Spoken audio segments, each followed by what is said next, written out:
Hello,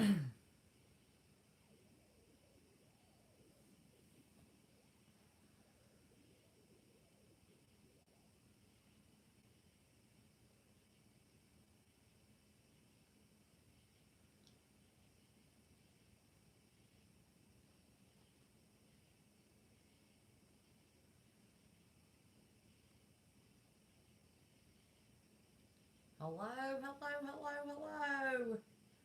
How is everybody?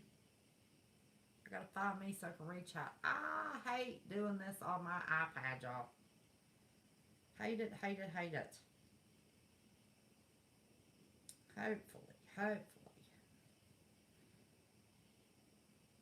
Oh my goodness. CJ's number one again, boy. She's got them hot, fast fingers, don't she? Donna D, Carolyn Lowe, Kelly Kibo, Sweet Jenna, Heaven Bound 813, Kelly B, Marsha G, Enlightened Jess, Donna D, 11 Pagan 11, Old Woken School Soul. That's a cool name. I think you're new. Welcome, welcome, welcome. Oh, good. My notifications went out. That's awesome. I didn't put it on Twitter. I just, get our cozy little group here and be done with it. Heaven Bound 813. It's good to see everybody. Becca Morrison. Please turn up the volume. Doggone it, I forgot to check on this stupid iPad. I don't know how to do it. I'm afraid. 3% report. I got a notification at the top of my phone. You sent me a message and I can't find it. So I haven't ignored you. I meant to call you today, but I slept all day. But yes, I saw that you called me, so or sent me a message. So please feel free to call me. You turned yours up. Did that help? Okay, I'm sorry. I'm hoping I don't have the baby tomorrow again. I didn't do anything today but sleep. I've been tired of me getting no sleep. Hardy animals, I'm telling you. Yes, it did. It helped for you to turn yours up? Okay.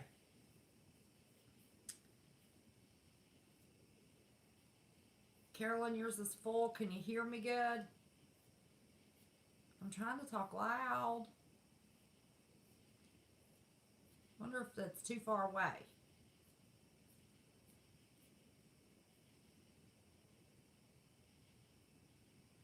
Okay, let me see if I can move this without dropping my iPad and see if I can get it in front of me and get it closer. Let me try that. Drop its little legs here.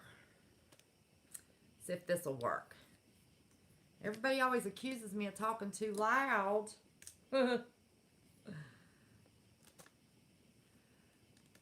now I need to talk louder.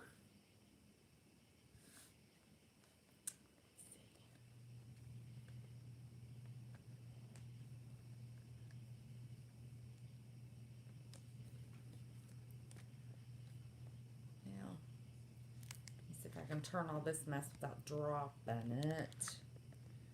Nope. Nope, nope, nope. Uh-oh. Wait a minute. I'm not typing something. Ah. Well, you got to see my ceiling. Now my legs aren't going to work.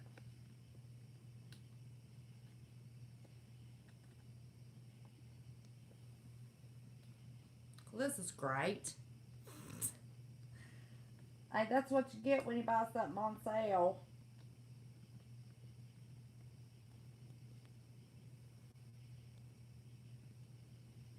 It's not going to work.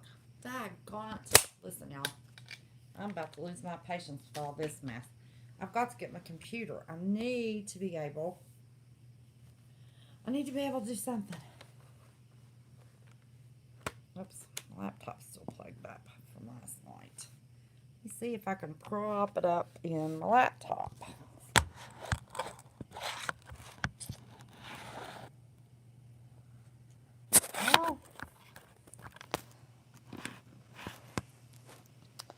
if I can set it up here. When there's a will, there's a way, y'all. When there's a will, there's a way. And I've got the will. So that means there has to be a way. Right? Has to be.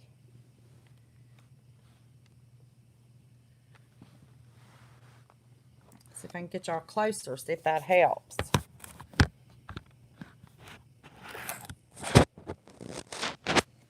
How's that? Is that any better? Can you hear me better? Getting me closer? Is that any better? Can y'all hear me?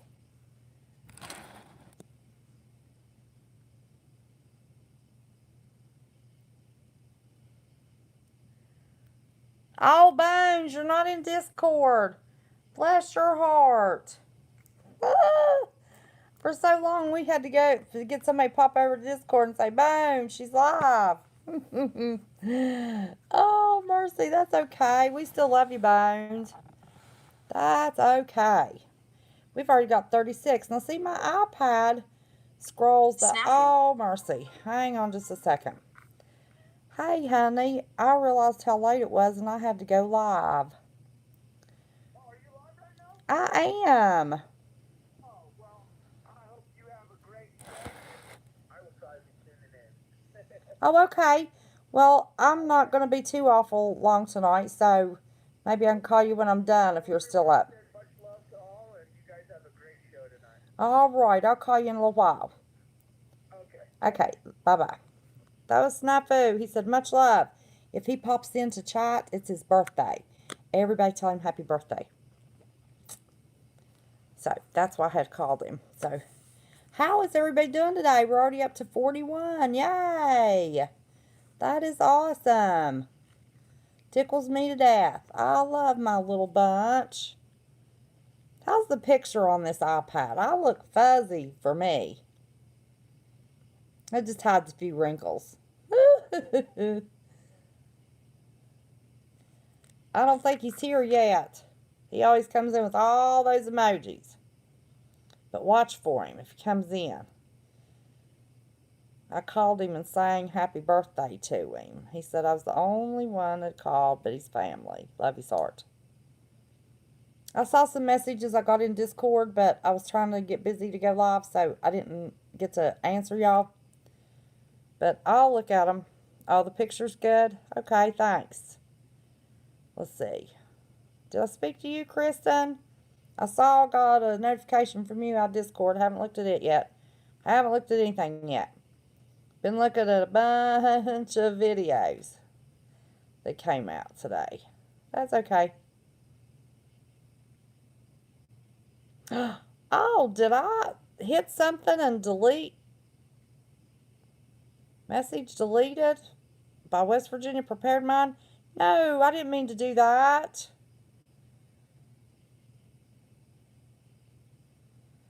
Cancel. Oh, it won't undelete it. Kristen, I just now noticed that scrolling back. My finger must have been on something. Hide user, put user in timeout, report, go to channel, add moderator, cancel. Oh my goodness, I don't know how I did that. Kristen, honey, you never have anything that needs to be deleted or hid. So I apologize. My goodness. Murphy's Law. I got your text today. Been a busy day. I typically don't. I try to get to emails as fast as I can. I did read some text messages. But as far as in between my time here, I don't have a lot of YouTube time. This isn't my full-time job.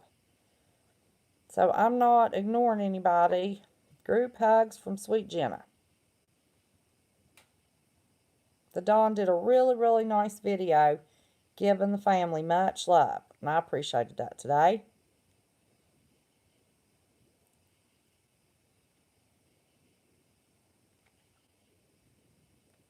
Tina. Did I speak to Tina? Kelly B? You know me, I struggle with topics. Well, y'all know, I've told you 1,000 times what my background is. And this isn't the newest version. My newest version's at my other house. But I've got the diagnostic manual from the American Psychiatric Association. And so often, many times in our lives, we're dealing with, on a personal level, professional level, every kind of level, we all have personality quirks. So I was trying to think of some kind of topic, and I thought, well, gosh, I can fall back on, my own thing. So I'm going to go over personality disorders tonight. Um, I have to read, I've got this book recited, memorized. But I have to read it to you out of the book, because if I go about it any other way other than giving you information by the Fair Use Act, because I'm providing education for you all that is offered information through the American Psychiatric Association. But I have to read it so I don't have to get in trouble with the powers to be that thinks maybe I'm trying to do therapy or something like that. I can do therapy online, but I need to sign up for that, and there's different ethical codes that goes with that. And I'm not, I had a class, that we had to do for ethics, and I'm aware of what everything that goes on, but I'm just going to do it on an educational level because I really didn't have a topic, and the past few days I'm just emotionally drained. I'm just going to be honest with y'all. So I want us to have fun. I want it to be perky. I want to try to give you examples from my years of therapy on these. So I was just kind of waiting for a few people to get in so we could talk about it. And it's good to understand, like if you're dealing with a boss or a secretary, even your kid's school teacher, if you can pick up on. And some people have traits of personality disorders. Doesn't mean they're diagnosed with personality disorder. They can have the traits. It's just like certain medicines will cause a person to tremor, their head to tremor, their hands to tremor. People typically jump to, hey, Blue Moon. The assumption maybe somebody has Parkinson's disease. Well, you can have the shaking and the features, but it's called Parkinsonism, not Parkinson's disease, because they don't have all of the other neurological things that goes along with that. So you can have features of a personality disorder or multiple personality disorders, but not have enough of the features. And I'm going to give you the diagnostic criteria to actually be diagnosed with the personality disorder. But the main basis of the trait of the personality disorder is typically what you're dealing with. So, it's always nice to know when you're at work or, baseball coaches or, in all walks of our life, if we understand how the personality works, it's easier to learn how to get along with people. So since I didn't have a topic, wasn't, hadn't watched any news, and I slept, man, did I sleep. But it seems like I'm still tired. What's Dex making a list for? Do we know?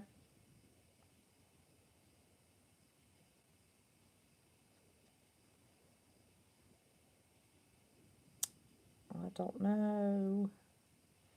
I don't know what the list is for. Oh, family that have channels. Yes, it's already listed on Marfugel's Discord. There is a section, and you can go look. And if he hasn't listed your channel, you can text the Marfugel call-in number or get in Discord and DM Dax and tell him your channel name, and he will add you to that list. My channel's on the list. So all you have to do is let Dex know, and he'll put your channel on the list. Now, I don't know what the criteria for that is. So I can't tell you. So just wait for everybody to jump in. 51. That is just awesome. Tinfoil Truth Seeker. You need to set up a Discord? Let me tell you. Whew, if I can do it, anybody can. Scam Family. Did you ever hear about the article that the West Virginia state lawmaker that has plans to reintroduce a bill next session. No. No, what's the bill about? Only bill I ever hear anything about is everybody's all up in arms. Are they going to reintroduce the marijuana bill? Well, them suckers, they passed medical marijuana 2 years ago. It's supposed to take effect July 1st. Everybody was just hopping up and down. They were going to run and get their medical marijuana cards so they didn't have to sneak and smoke pot anymore. Well, it didn't take effect June or July 1, I forget which it was this year, because there is not a bank in the state that will give an account to any of the dispensaries. I think one other states have those problems. The reason they won't, they based on, is because federally it's illegal. So, I don't know.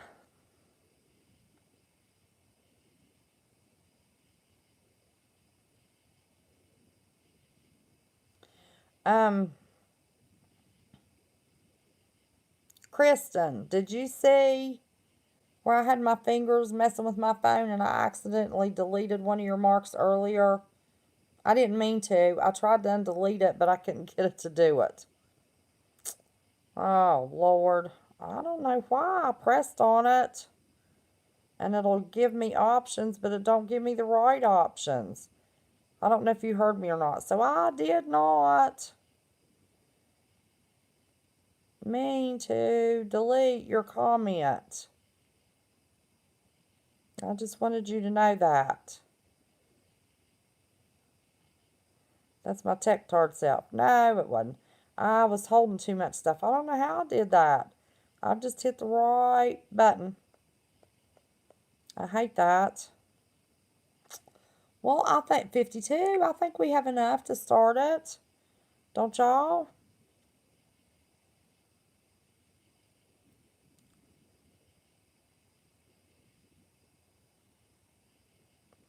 Well, that's true, Kizzy. There is a lot.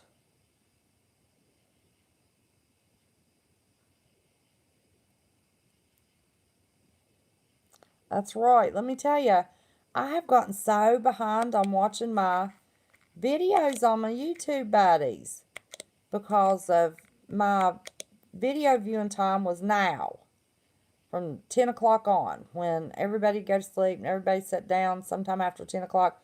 I just didn't watch YouTube videos. Well, now I'm chatting with y'all. Oh, Diana, what's wrong, honey? Well, I got me some Zantac last night and started feeling better. Me and Carolyn both ended up having to have stomach medicine last night. Paige, good morning. It is morning. It's already Monday morning. Oh, wait a minute. Tuesday morning. Yeah, I lost a day. I slept all day today. Oh, I'm so sorry, Diana. Everybody remember Diana in your prayers. She's dealing with a lot of pain.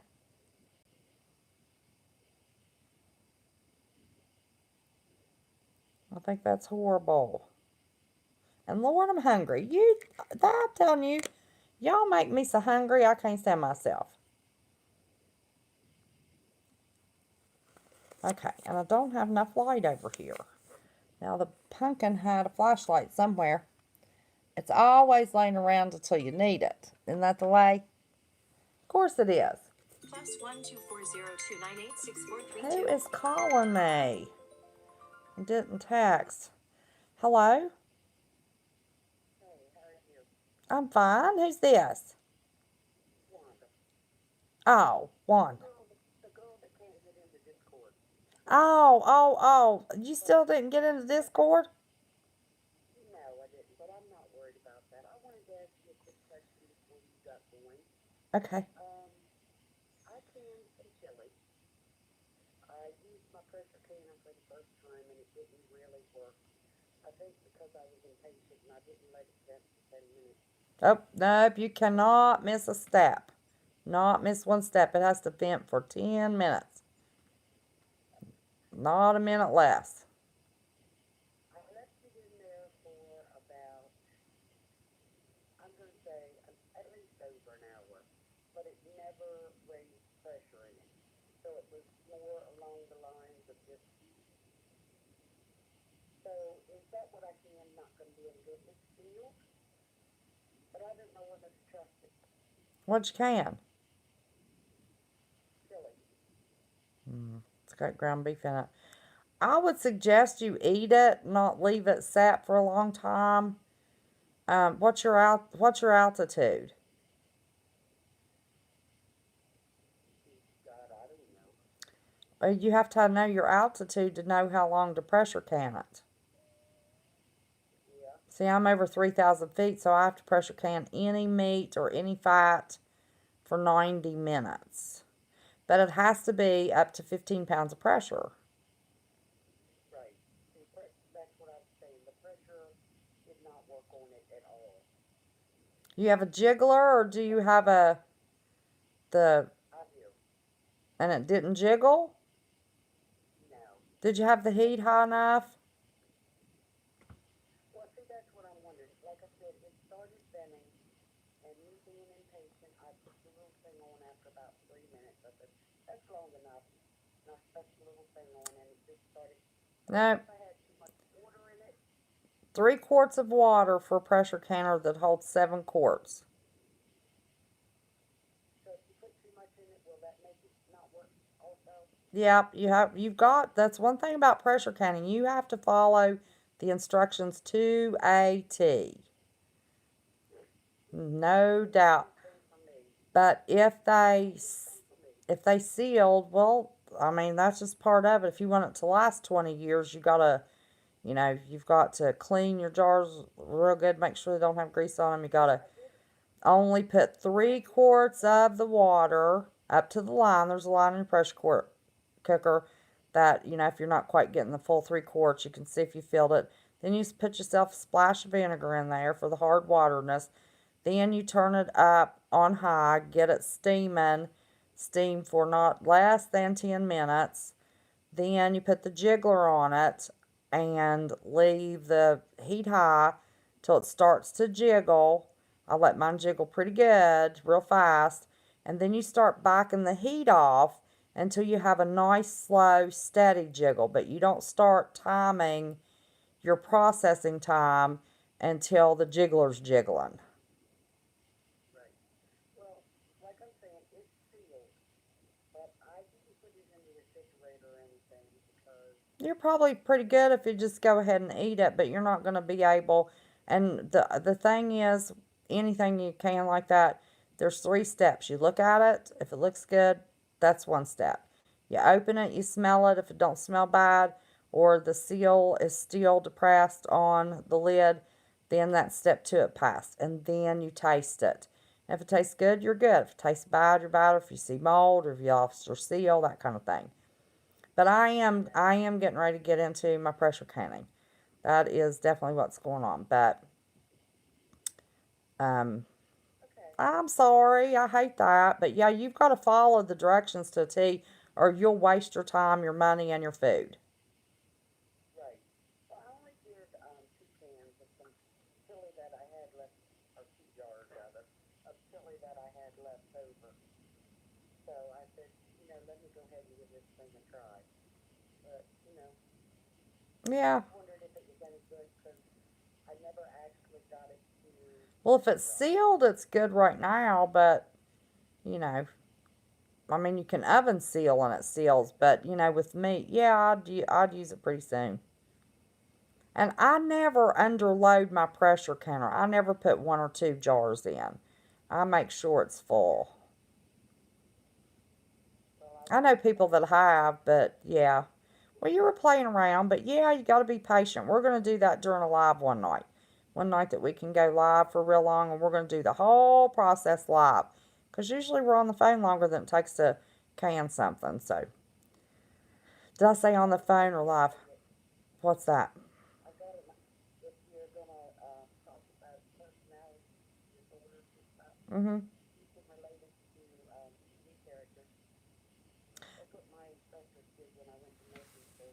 Oh, well, now I'm going to do it. It I'm going to do it my way. I'm going to relate it to real life things. I mean, TV characters and cartoon characters and stuff, that's one thing. But I'm going to try to relate it to stuff people can really pinpoint in real life. So, but I appreciate the suggestion. But I need to get on with it. We're not pressure canning tonight. We're personality disorder. So, bye bye. All right, y'all. As you can tell, we had a pressure canning question.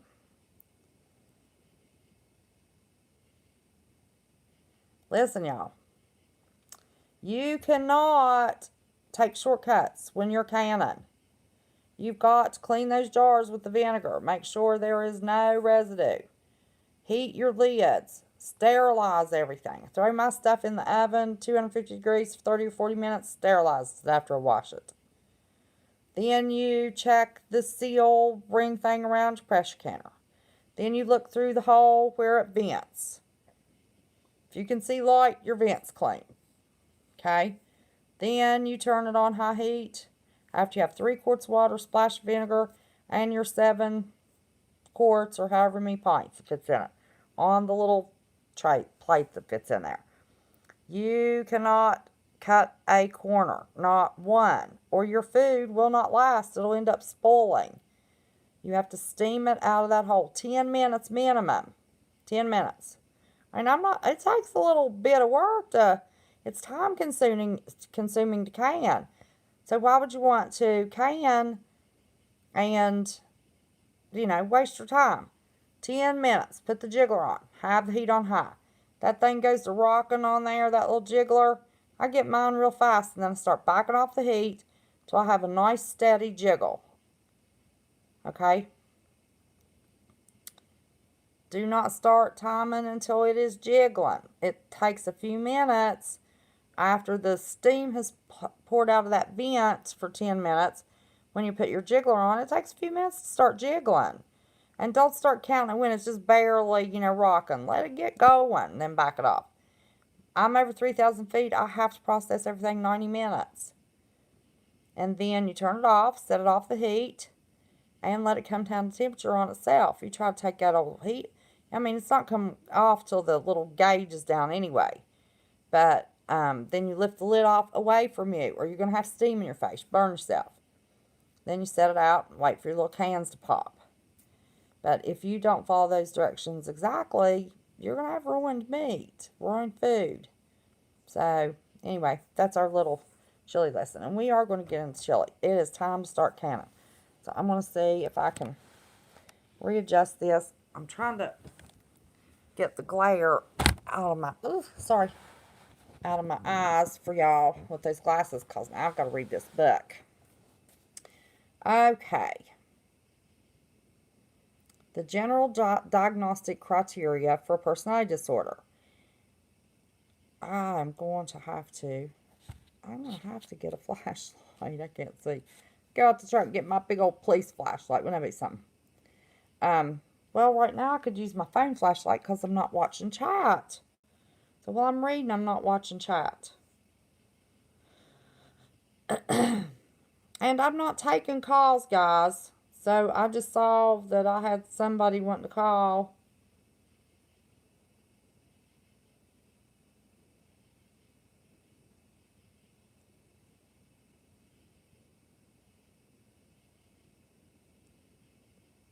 Oh, I haven't heard that, Dana. They're trying to make Congress declare war or call forth a state militia before the West Virginia National Guard could be released from state control. Why would they want to release that? I don't know. I haven't heard anything about that. Well, I don't have a table here or a cord long enough to move the lamp closer. I would. I could move over there, I guess, but I don't want to.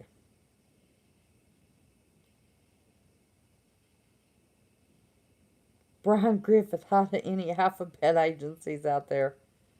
Hey, Dawn. Okay. Now, I'm not going to be looking at chat. I can see it a little bit on my iPad. I hate we don't have laptop. I'm sorry. See, I could pull this on laptop. Y'all could have read along with me.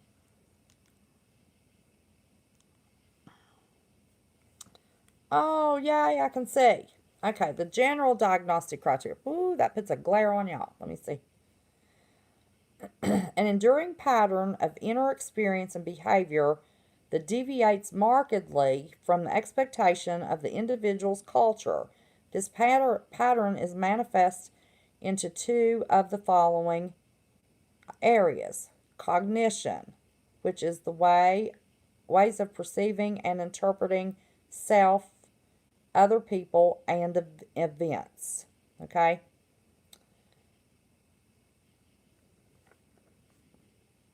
Affectivity.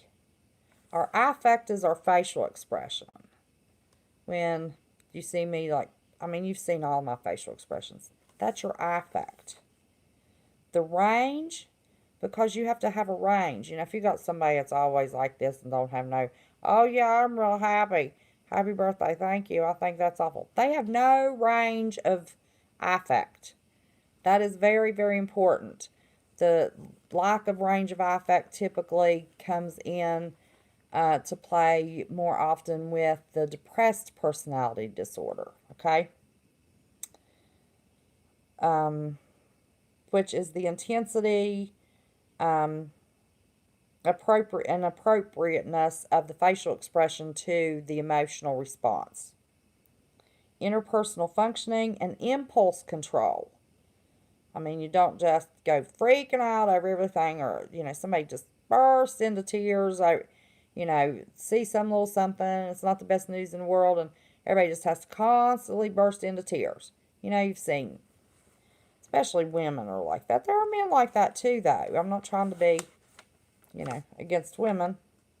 I like women, but like any other human being.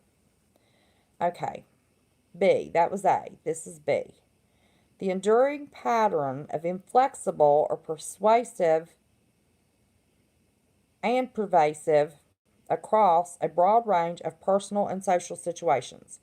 So all those things that I just read you, which are how they cognitively in their brain process a situation, how their affective features are, if they're appropriate to the situation, how they function intrapersonally, and their impulse control. Can they control their impulses to, you know, somebody makes you mad, do you just go ahead and punch somebody in the face, or do you just run off and hide for a month, you know, lock yourself in your bedroom, you know, how your impulse control is. You have to control. We all have impulses. It's like I get hungry.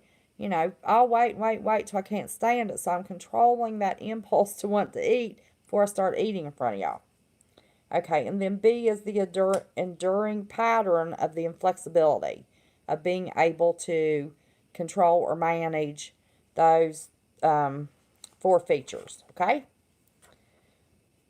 C, the enduring pattern leads to clinically significant distress or impairment in social, occupational, or other important areas. That's our life. Okay? Social, occupational, and other important areas. Other important areas can include when you go to the grocery store. If you get a speeding ticket and you have to go deal with the local police. You go pay your insurance, or you call about your cable bill. How you handle yourself during those situations. That's what it's talking about. Okay, D, the pattern is stable and of long duration, and its onset can be traced back to at least adolescence or early adulthood. Typically, personality disorders will manifest themselves by the age of 24.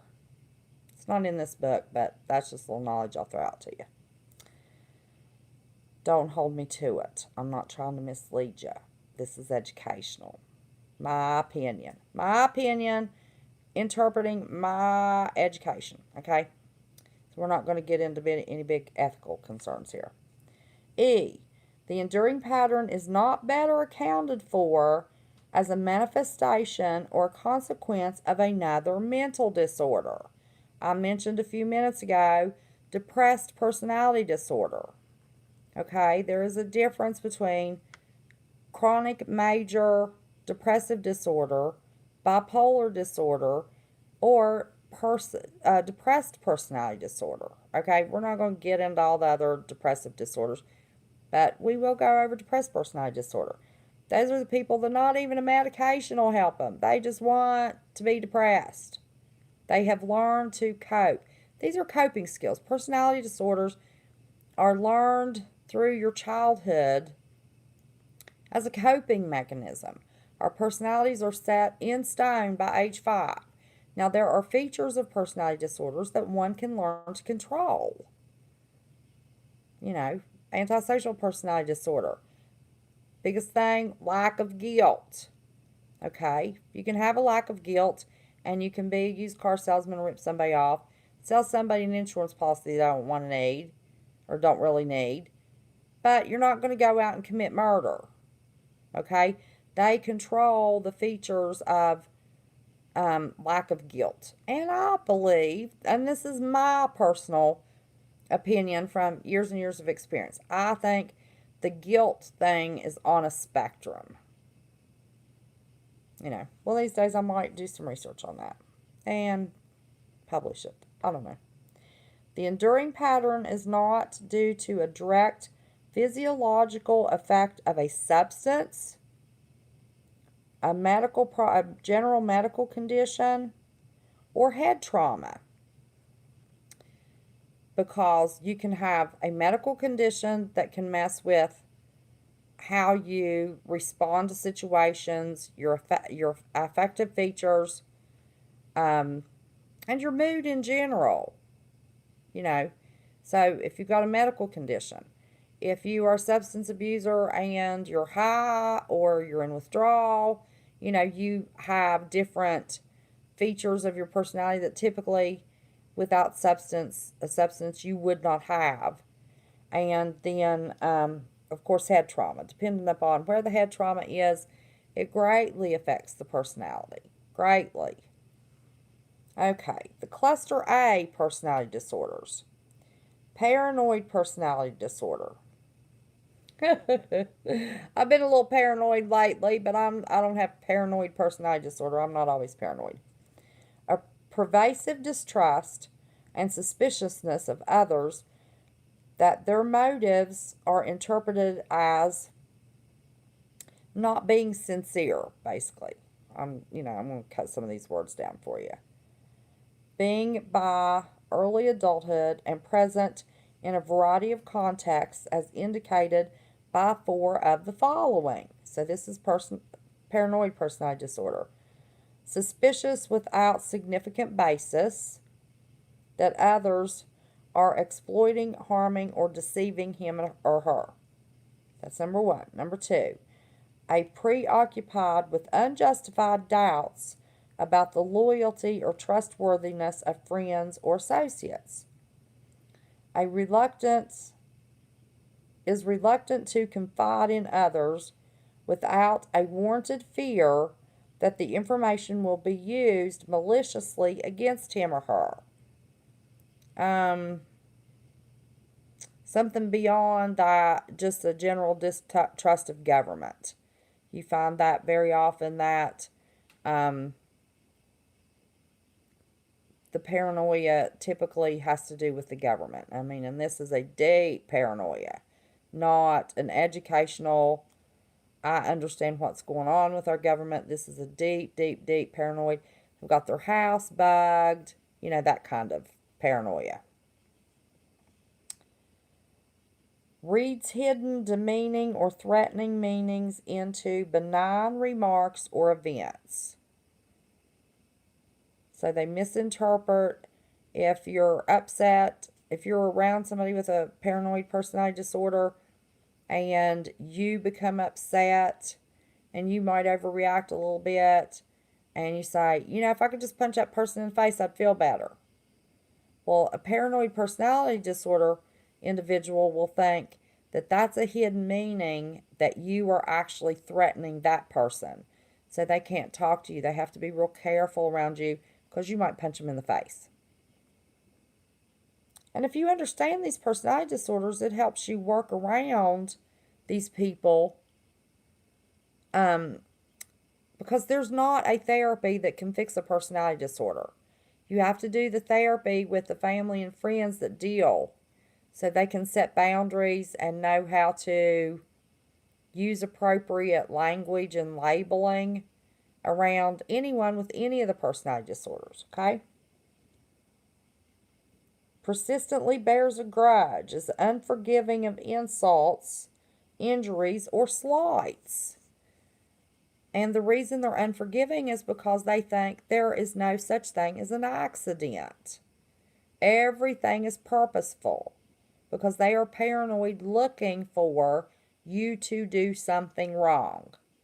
Now, it can be on a spectrum. You can have somebody so paranoid that they have their windows painted black. They never leave their house except to go to a doctor's appointment. They get somebody else to do their grocery shopping. They're extremely, extremely withdrawn. Out in the wilderness, have nothing to do with, totally off grid, have nothing to do with anyone because they're afraid that somebody's going to hurt them. Everybody's out to get them.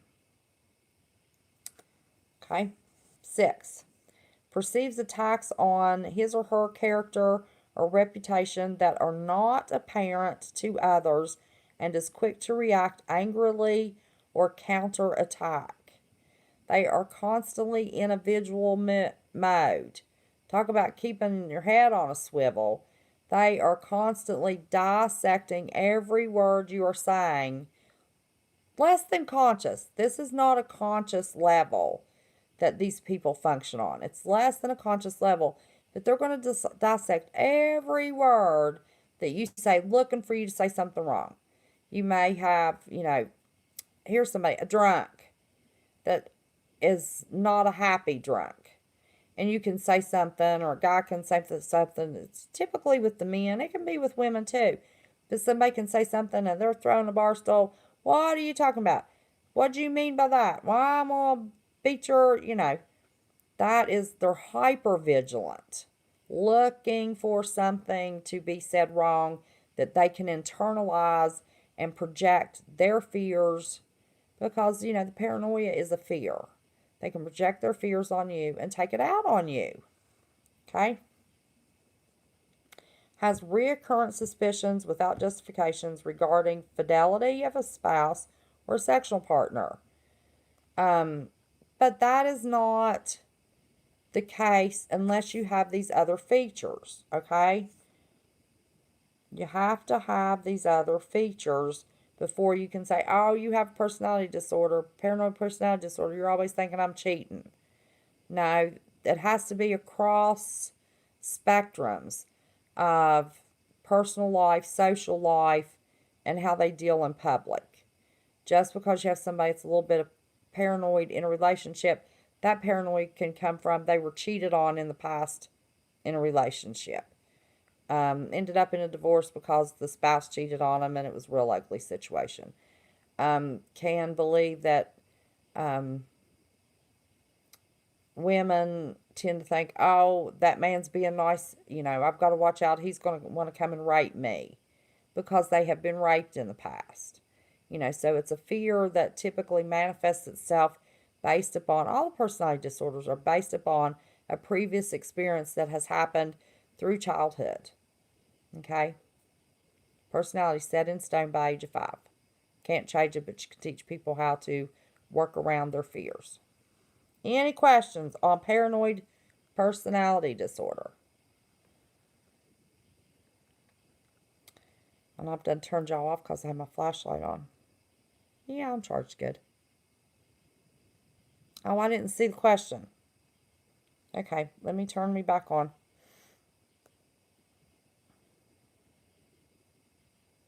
See, this is my field. I like talking about this stuff. I love the personality disorders. Yeah, I do. They're fun to work with. As long as you understand what you're working with, you see the humor in it. I mean, not for them, but as a therapist, it's like putting the pieces of the puzzle together. And they try to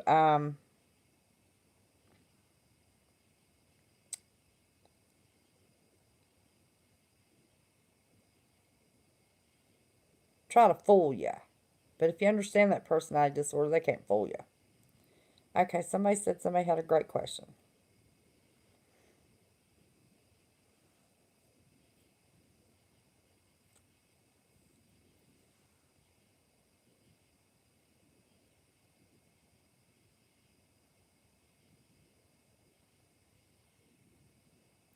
Terry, your comment about they're not happy unless they hurt somebody's feelings, that's not their intent. They're not trying to hurt your feelings, they're trying to protect their own.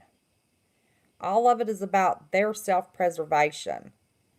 No matter if they're stomping all over who's around them, they feel that they have to present themselves in a way that they're protecting their safety, themselves, their emotions. So it's not that they're trying to be mean to anybody. It is a true less than conscious paranoia. Okay?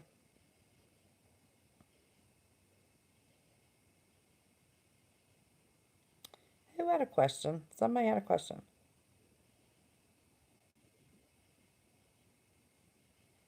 Yes, it's very difficult to live with somebody with paranoid personality disorder. But you have to set boundaries. You have to say, give me your proof, not your assumptions. You have to set boundaries. And it's very hard to set boundaries. Very difficult to live with somebody like this. Typically, relationships end up in divorce.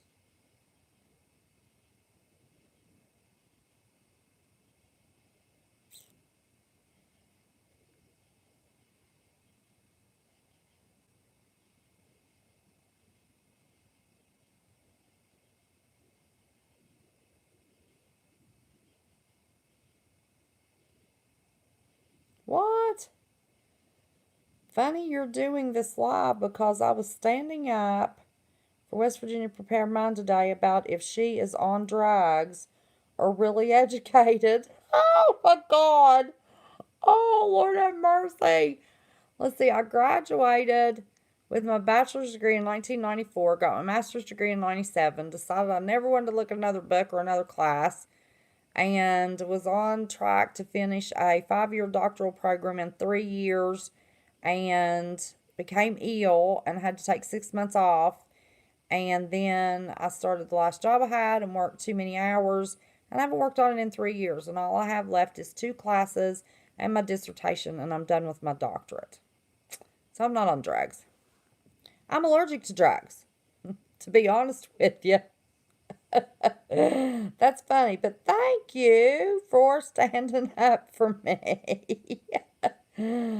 Oh, was that another video that was put out? If that was another video that was put out, I've been quite entertained today with all these videos. What personality disorder it is? Well, I do know what personality disorder it is. It's habitually not telling the truth. Not going there.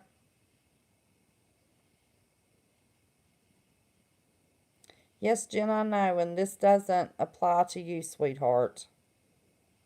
My son has brain trauma from a wreck, so these disorders don't apply to him. Any symptom or feature that he would have would be associated to the brain trauma. Okay, whoever's question that was.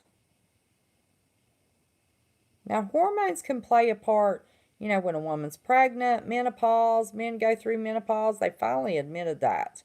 But that gets into your physiological and medical.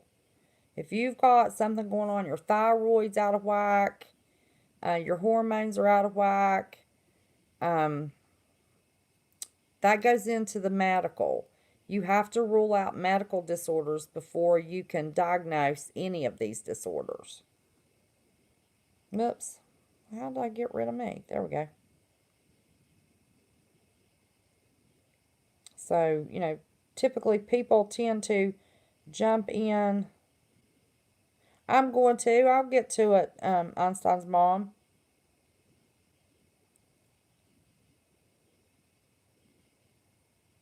I'm going to get into all of them. Sociopaths are my favorite.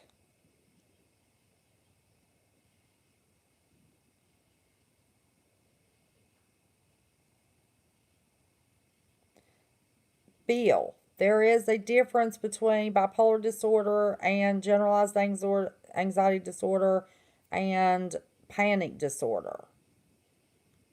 And with the anxiety disorders, there's a generalized fear that you may have a panic attack in public, and it makes it very, very difficult to be able to go into public. There's a very specific therapy, which was my specialty, to work with panic disorders. That's one of the things I would like to do with my Discord, is give a little more information on the therapy of some of the disorders, you know. And if I ever open up my Discord, it's like $1, $3, and $5 to join. I wasn't trying to rip anybody off. But I figured, to get a little bit of this, it'd be worth a little bit.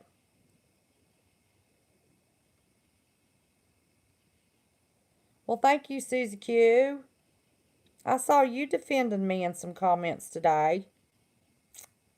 I sure did. Thank you for that. I don't always comment, don't always say anything, but I know what's going on.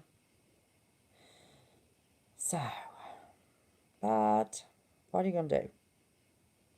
That's called a mind life crisis, and it's cured by a Corvette. Yes, MGT vet. You get a man in midlife crisis, let him get a Corvette, which usually causes him to use it as a chick magnet, and he starts cheating on his wife, and then he has a real life change called divorce and alimony. Oh, no. I've had a panic disorder. I had a panic disorder in front of a client. A panic attack in front of a client one time. And she turned around and she had really bad panic disorders. And she turned around and she went, "Oh my God, you're having a panic attack." And I said, "Well, as a matter of fact, I am." Anybody can have a panic attack, but that doesn't mean you have panic disorder. If it's not, it has to be over a prolonged period of time, documented. I was never one to rush to judgment, giving people, what do you think would be a great topic? I think the medical field is labeling too many people with this. Yes, they are. That's exactly what I was going to say. I was never quick. When I was doing Suboxone therapy, somebody said, "Well, don't you think some of the problems they're having has to do with personality disorder?" I said, yes. Number one, I'm not here to do generalized therapy. I'm here to get to the root core of what is causing the substance abuse, fixing that. Typically stems from self-medication, from a trauma they've had somewhere, some point in time in their life. I said, and as long as that's all we're working for, and that's all Medicaid's paying for, and that's all the state wants, I'm not getting into diagnosing people with a bunch of doggone personality disorders, because those diagnoses follow you for the rest of your life. They can be used against you. Woman has, postpartum depression and goes on an anti-anxiety medication, then husband gets pissed off at her. They go into divorce court, fight, and he goes, she's depressed, she's crazy. No, depression's not craziness. People that don't understand this stuff misinterpret it.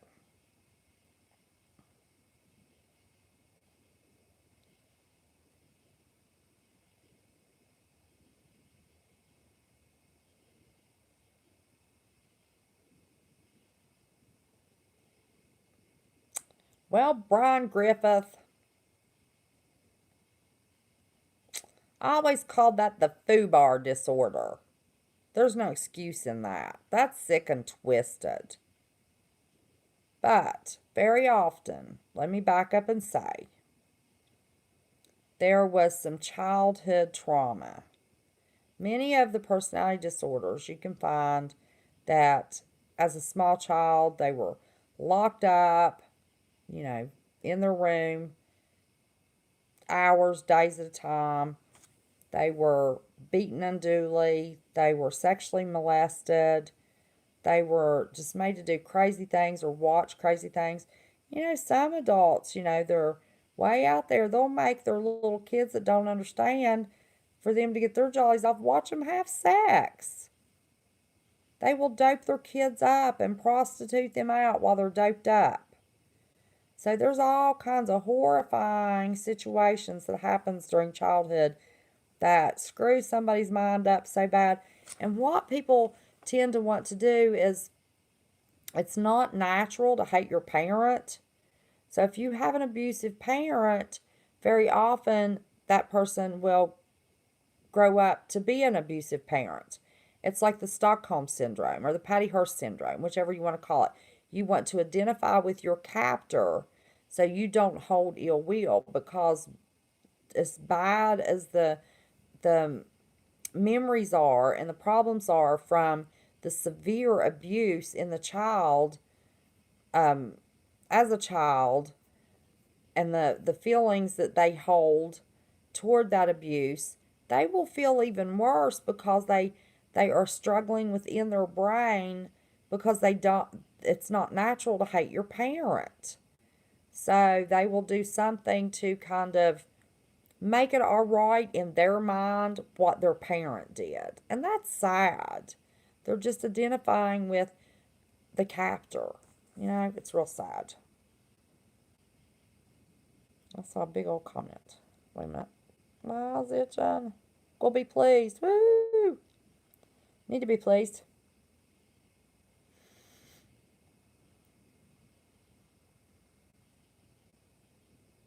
Yay, Jay Stone. That was awesome. That's what I did. I helped people get off the medication. Loved working with personality disorders. The easiest in the world to cure and fix. I didn't do it. I guided people to help them do it. You're in therapy, the patient's actually the one that's doing the work. The therapist is only guiding them to understanding, and then they have to take the steps to get better. Pushing big pharma, yeah, they do.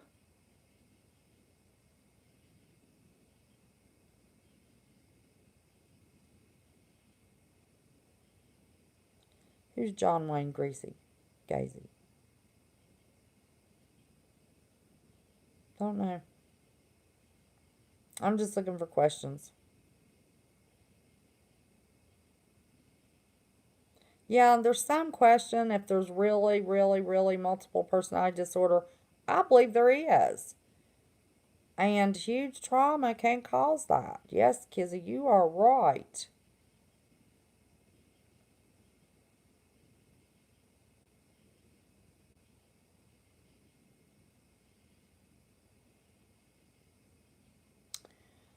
Well, let me tell you, Jules, there is this fantastic testing instrument called the MMPI, which stands for the Minnesota Multiphasic Personality Disorder. That test measures array. It's got subtests on it, and it'll measure your depression level, your anxiety level, your paranoia level. Oh gosh, I haven't given one in years. I think there's 8 subtests. But the most important thing is it has a fake good scale and a fake bad scale. If somebody is answering the questions to make them look sicker than they are or more mentally ill than they are, then that is fake bad. If they are not answering the questions in an appropriate way to make themselves look like, and the questions are all there through the subtests and they're reworded just enough. So you should be answering these questions just about the same. So if they're trying to make themselves look better, if they, especially with CPS cases, somebody wants a personality inventory done on a parent with CPS case. They tend to fake good, try to make themselves look better. If the scores are within the appropriate range for fake good or fake bad, that inventory is invalid and should not be scored for the purposes of using in any type of legal situation. However, in therapy, I would score the test, not put it in the psych eval because it was invalid. You can't report it if it's invalid. But it was amazing to look at those scores of exactly what you would learn about what's going on in that person's head. So that would better help me understand my clients. But the MMPI, that's how they proved Jeffrey Dahmer wasn't insane. Remember, Jeffrey Dahmer was trying the insanity plea. The MMPI is what proved he was faking bad. And he was SOL, so to speak. It's a good test. Very often the IQ tests are skewed for the economical ranges and the sociocultural. If you have a kid that's been raised in a very rural, poor area of the nation, there is points given to the answers. And the kid may never have heard, trying to think of a good example. Most people say lawyer, okay, but they're also called attorneys. Depending upon your environment or culturally where you're raised, some people says lawyer, some people says attorney. On the IQ score, on the IQ test, you would get a higher score for the answer of attorney than you would lawyer. That's kind of skewed. Now, I have heard, have not seen the new Wechsler scales. And that is, there's a Wechsler scale for adults and children that measures the IQ. It's a very good test. It really is. You have to take the results of those tests and add in all of the history, all the sociocultural. You have to put it all together. You can't just take one test and go, boom, I know about the person.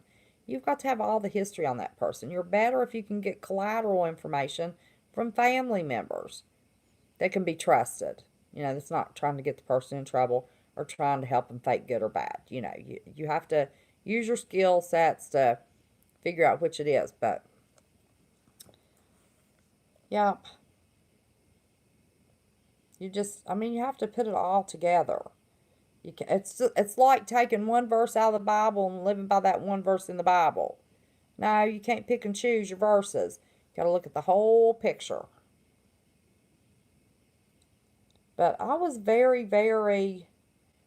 Oh, they have the MMPI-3 out? See, I haven't done testing in so long. I've just been with...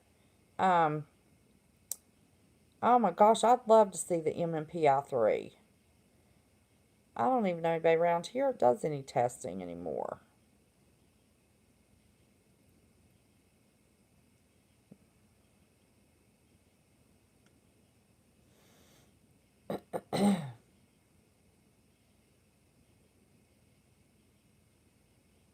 Oh my goodness, people will try anything. And when somebody's trying to fake a back, and this is awful, and I know I'm making a very generalized, unprofessional statement here. So let's take it lightly. Don't everybody jump on me and go, oh, Kim said blah, blah, blah, blah, blah.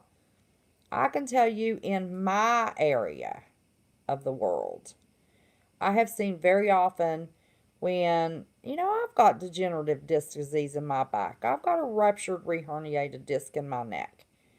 I've got 3 bulging discs pressing on a nerve that, just gives me fits. I could probably get disability on that, much less, my MS. But you get somebody that gets a herniated disc that's, there's no disc pain in your back that feels good. But I had an example. I had a guy that was trying so hard to get his disability. And he kept saying, it's his back, his back, his back, his back, his back. Well, I had a question for him. I was finishing up his psych eval. And I had tricks that I would use to judge. People say, oh, I never move off the couch. All I do is sit and smoke, drink my coffee, and watch TV all day because I'm not able. All you do is make them feel comfortable, get them talking, and find out what their interests are. If you've got a man that can drag a deer out of the mountains of West Virginia, I've dragged a deer out of the woods. Let me tell you what, that's not an easy job. Most everybody now has 4-wheelers, so now it wouldn't be as effective as a little question. But I get them talking, oh, do you deer hunt? I need to know what your hobbies are. Because hobbies, you ask a question so in therapy if you can try to, push them toward their hobbies. Do you hunt? Did you get a deer last year? Tell me about that deer. How big was it? How far did you have to drag that deer? If they're dragging that deer a mile out of the woods, that sucker can work.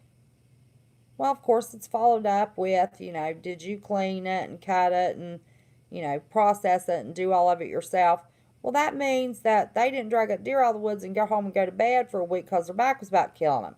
That meant they went home, hung that deer up, and let the blood drip a little while because it's wintertime, it's cold, they can let it set. And I would ask them that because I know enough about cleaning a deer and deer hunting. I'm from West Virginia, for Pete's sake. My dad deer hunted. I never could go deer hunting. I liked the little deer. I couldn't deer hunt. I've squirrel hunted, but I couldn't deer hunt. But, I know enough about it to ask them questions. And, oh, yeah, I went home, cut that sucker up. Let me tell you how many steaks I got out of that. And I skinned it that evening, hung it up, and let the blood drain. And then I started cutting on that meat. And we cut it up one day, and then we packaged the next. So there they've got, how many days did you go hunting before you get your deer? Walking in the woods. Oh, it wasn't until my third day of hunting. So you got 3 days of walking the woods for hunting. You got the third day they drag a deer out of the woods. You got the fourth day of that night they went home and cleaned the thing. The next day they cut it, skinned it and everything, and the next day they packaged up. You've got 5 days dealing with a deer if it's cold enough. Now they have to ration, usually take them to a processing plant. We're not having cold as winter. But if you got somebody that, 5 days, and then they're talking about their Thanksgiving celebrations. They didn't miss Thanksgiving. You have to take all that stuff into consideration. It's just not one little thing. I was very, very, very cautious about giving a diagnosis. I don't like the labeling. But sometimes, especially for court, CPS cases, if the doctor can't find an issue and they want to rule out the psychological, you have to label to know how to treat. And unfortunately, the insurances, including Medicaid, won't pay a bill without a diagnosis of some kind. So, instead of jumping right in and giving somebody, panic disorder, and they said they don't go out of the house, they're scared to have a panic attack, haven't left the house except to go to doctor's appointments. That could be an anxiety, that could be a panic disorder with agoraphobia. I wouldn't immediately give that diagnosis because you can always go in and change your diagnosis. I'd give them generalized anxiety disorder. Anybody can have generalized anxiety disorder. You can have generalized anxiety disorder over a surgery, a death of a spouse, death of a parent, over a move. Any major change in your life can cause generalized anxiety disorder. Of course, now, see, I'm off track. You get me talking. Make too many comments.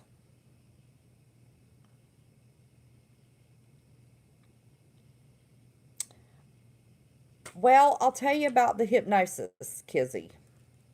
It is hard for a therapist to find an insurance company that does hypnotic therapy that will give them malpractice insurance.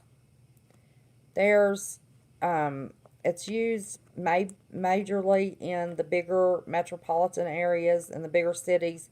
People will pay cash for their hypnotherapy. In the rural areas, it's not covered by insurance because there's not enough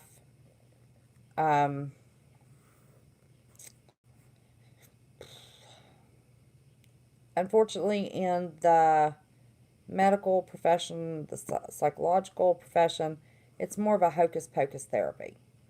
But having said that, I know someone that used to work at one of our local hospitals, and I don't know if it was a placebo effect because they believed that it was going to work or if it actually worked. But I know somebody that worked at one of the hospitals.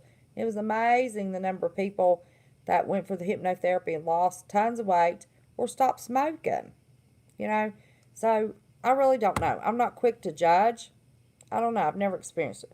I tried to get hypnotized one time, I couldn't. So I don't know. Okay, we're going to skip that one because somebody asked for something else.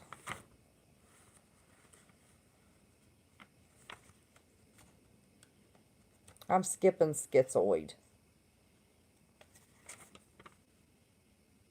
And schizotypal. We'll go to the cluster B. So we'll skip on over to the narcissistic personality disorder. Now, y'all heard a little bit about that on some of our call-ins, but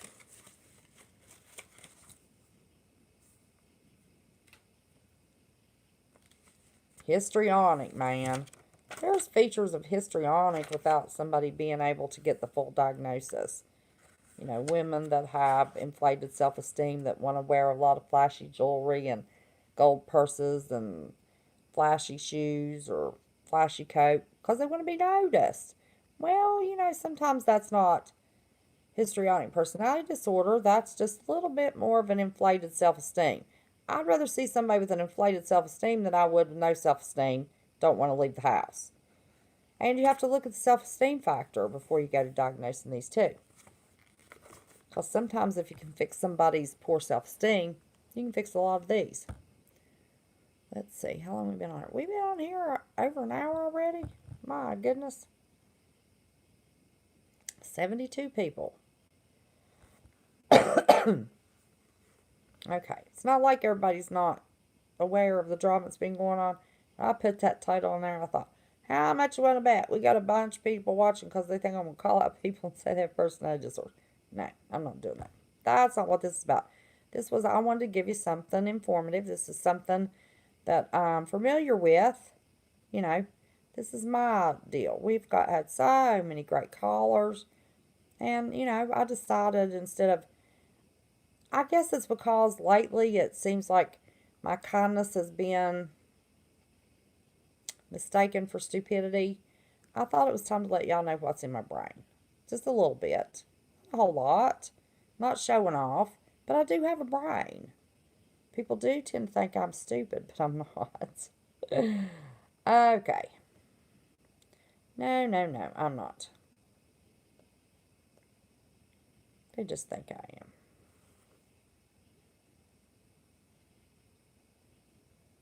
Phil Lifeheart, I'm glad to see you here. Love your heart. You were breaking my heart.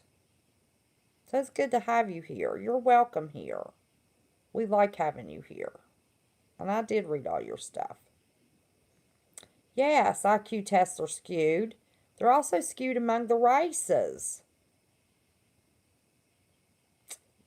There's an environmental effect that skews the IQs. Yes. I agree 100%.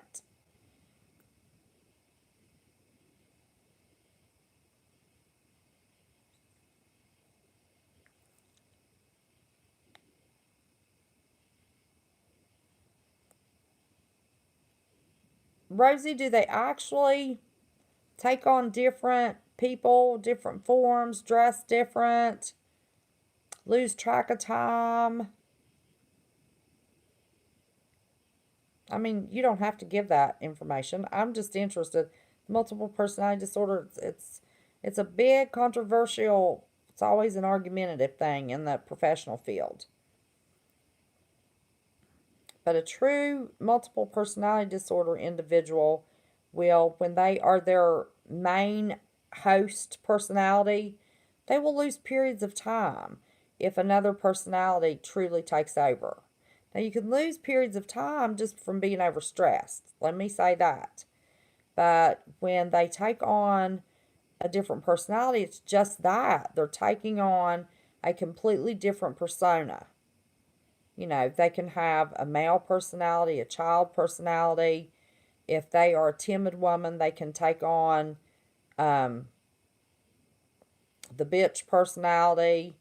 There have been people that have been heterosexual all their life. One of their personalities is gay. You know, there has to be very distinct differences. They dress different, they act different, they talk different, and the host always loses periods of time. And the host is unaware of what the other personality that has taken over has done and said. So it's very clear and defined. What was Kizzy's question?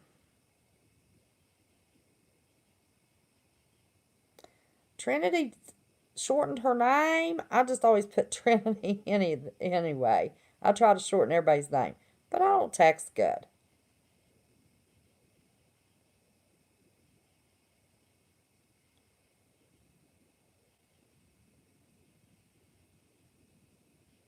Did I answer the hypnosis question? to suit you, Brian? It's a controversial thing. Most insurances won't cover it. It's a big thing in the big metropolitan area, especially California, New York, those kinds of places. Podunk, West Virginia, nah, not so much. But I have seen people, like I said, I didn't know if it was the placebo effect. If you don't know what the placebo effect is, when they're testing a new medicine, and they'll have 100 people come in and put them on the medicine, for different diagnoses, trying to fix, a new diabetes medicine, let's say, or new whatever medicine. And they'll give 50 of the people the real medicine and 50 of the people a sugar pill. The sugar pill is the placebo. But neither group knows who got the real medicine and who got the sugar pill. And it is amazing that people go, oh, yeah, I'm better, this really works. They got the sugar pill. So you don't know if, how much, there's not enough research really been done into how much of the improvement people feel that they have experienced with hypnosis, how much is that is the placebo effect. If they go into that therapy, that hypnotherapy, and they think this is going to work 100%, I'm going to wake up, boom, it's done, I'm done with cigarettes. Was it the hypnosis or was it the placebo effect? There's a lot of controversy. And I never really got into it because I knew it couldn't be covered by my malpractice insurance. So, and my malpractice insurance was very inexpensive, and I sure didn't want to do, because it jumps. Oh my goodness, you do sex therapy or hypnotherapy, your malpractice insurance triples. So you've got to be in an area that you're really going to make money, on those. And hypnotherapy is a big deal in Hollywood, or Hollyweird, or whatever you want to call it. So, but I didn't do it. I didn't take any classes on it. I just, in all of my ethics classes and different classes, just heard all the scuttlebutt about it. So that's all I can tell you is what I heard and what my opinion is. Which is not much of an opinion, because I don't have enough. I think too many people are too quick to give an opinion on half of the information. I'm not going to give you, a huge professional opinion on something that I don't have all of the evidence on. But like I said, I have friends that, did the weight loss and the smoking, and they lost weight. They stopped smoking. My mama went, but she was skeptical. So I don't know. Did she really get hypnotized, or, was it the placebo effect? She was anti-placebo effect, so I don't know.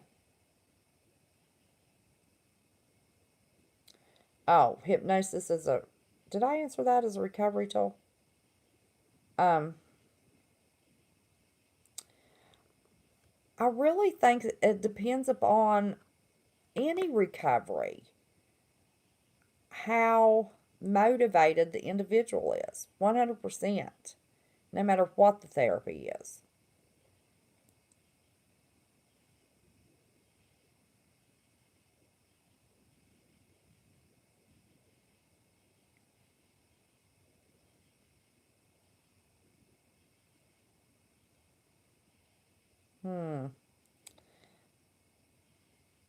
I slept the biggest part of this day today, Scott Rogers.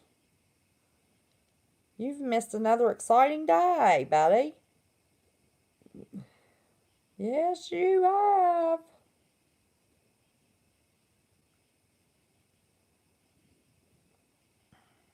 You sound like one of the good ones, a complete psychological makeup before treatment, planning, building relationships. Absolutely. First thing I did was build trust. So I'd feed my clients a meal if that's what it took to build a relationship with them. I didn't care. And if I wasn't I usually didn't eat lunch, but if I did, I always ordered extra so whatever client, I couldn't eat in front of nobody. And in case they hadn't had a good meal that day, I'd order extra. I'd order pizza. And so I could share my pizza. And what a better way to get to know somebody than to break bread with them? Get them talking about anything, learn more about them, Trust is the biggest thing. Biggest thing. I've still got about 20 clients that still text me. Are you working yet? Are you working yet? I hate my therapist. Please come back to work. But yeah, I wanted to build trust with them because sometimes you need to put your foot up somebody's butt. I mommed them a little bit. If, I wasn't all about, oh, let me give you hugs and kisses and, yeah, I'm going to tell you you're right. No, you're in there for therapy. You need to work. I'm going to give you the tools and I expect you to use them. This is your homework. Why didn't you do it? I'm going to kick you in the butt. But I earned the right to be able to say that. I didn't just jump in. I earned the right. My clients would thank me. You got me over a hump I couldn't get over because I gave them that push. I'd give them push with love, love, love, love, love, love, love, and then go, now, wait a minute. Where's your motivation? You're smarter than this. I'd get my clients to start college classes. I'd help build their self-esteem. You know, I like people, and I want people to feel better and happy. So I loved what I did.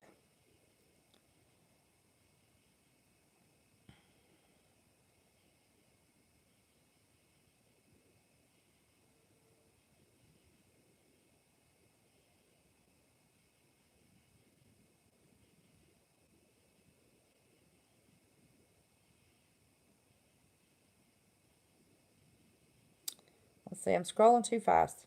If I miss anybody, just repost it. I'm not trying to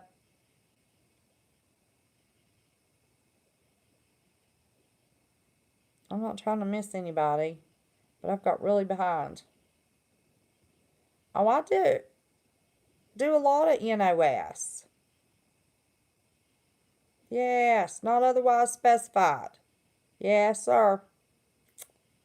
Or ma'am.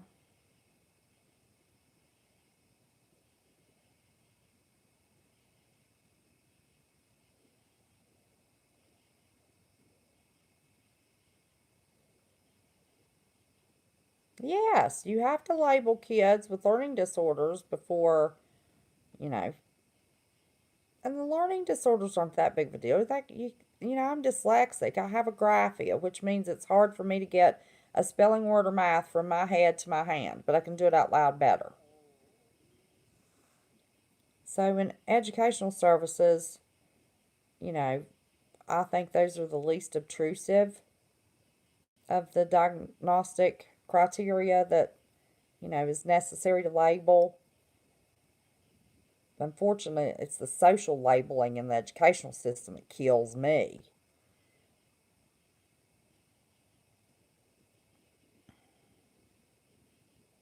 Yes, chronic unmanaged pain can cause all kinds of problems. Yes, yes, yes.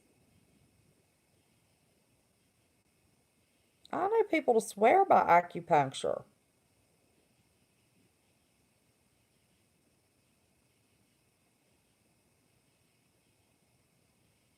Okay, Bill, here's a question. Bill 369. Is being in light for at least 15 minutes help with depression? I also get obsessed with things too. Is that normal with bipolar disorder?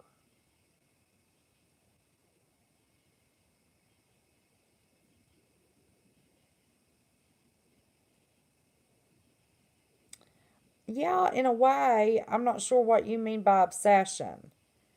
I worked with clients with bipolar disorder that they were obsessive about never letting their partner out of their sight. They wanted them to be close, made them feel safe. They were obsessive about safety. They depended a lot on somebody else to keep management over the disorder instead of taking responsibility and trying to manage the disorder. Any lights that you get that helps with natural vitamin D. It's always very good. Anytime. And now you got such controversy over being outside, the grounding. I'm a big believer in the grounding. Anyone wants to try any of their products, I've got a link in my about description.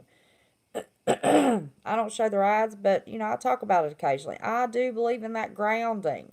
In the winter, you can't ground. But there are certain light colors of light that have been proven to help diminish depression for people that have SAD, seasonal affective disorder.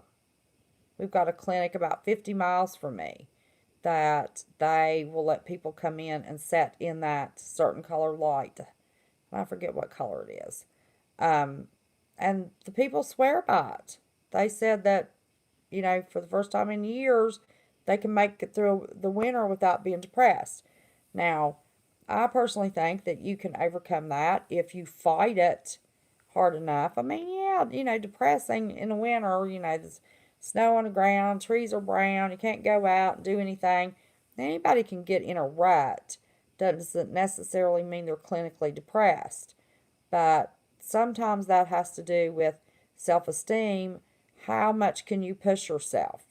In the winter, make plans to garden inside or do crafts or have a family night or a party once a week that takes a couple days planning, a couple days cooking, or whatever. Have a party, play cards or play games or, have special family night that you're having fun. You have to do things that you can laugh. Laughter is the best medicine. So, in the wintertime, people tend not to laugh because the activity level's down. So, if you put all that into, I don't know about wise. I've made a few stupid mistakes in my life. 3 husbands later. Too trusting. That's my problem. Too trusting. Not as much anymore as I'm getting older. I'm learning. I'm a learning. NCC Alaska. I have few degrees in psychology, and I decided that we would talk about personality disorders. So we've kind of got a little off track, but that's the topic, personality. I'm getting ready to go over narcissistic personality disorder as a special request next.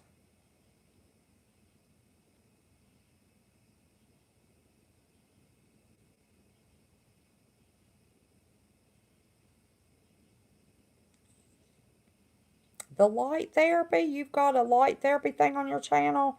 I didn't know you had a channel, did I, Brian Griffin? Go to channel. No, I didn't know. I just subscribed. Y'all go check out Brian Griffin's channel. Have you posted you have a channel before?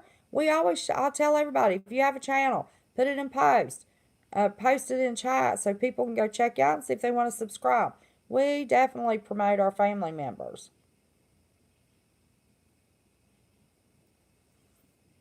Oh, possession. Yep.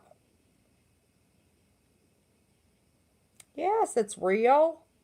I think we're seeing some of it manifest on YouTube. Absolutely. This is Satan's world right now. As Christians, we have to fight like the Dickens. But right now, Satan rules this world. So, yep, I subscribed. Brian Griffin, y'all go check him out. My goodness, I'm sitting funny. It's got my back, speaking about back, got my back messed up. My tailbone's hurting. I'm sitting on a comfy couch. I don't know what the problem is. I'm trying to twist so y'all can see me, I guess. Because it's crazy, crazy, crazy. Let me see.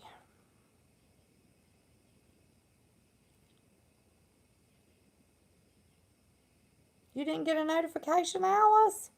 See, YouTube's messing with everybody. We're talking about personality disorders. Sometimes to understand a personality, and you don't have to have the full disorder. You can just have symptoms of a disorder, just a few features. I mean, not symptoms, features of a personality disorder. But if you understand the personality disorders, it'll help you deal with, your insurance agent, sometimes a spouse, a teacher, all areas.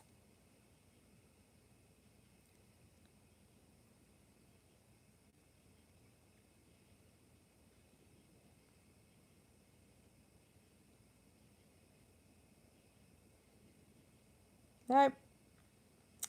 I don't like gossip, Becca. That is why I did, at the request of several of my subs, a video telling what happened to me. Just me. But yeah, I don't like all that drama mess.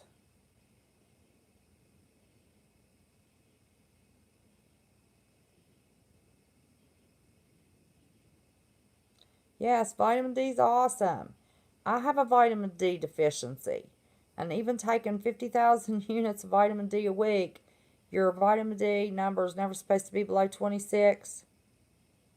Mine is never above 23. Even taking 50,000 units of vitamin C and getting out a little bit. I'm a little bit afraid to get out too much now. I won't go to the beach anymore.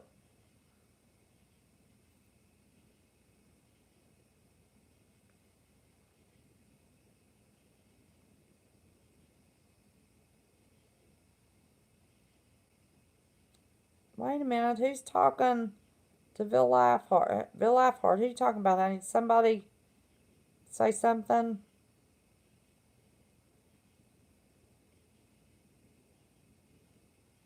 I didn't see you say anything rude.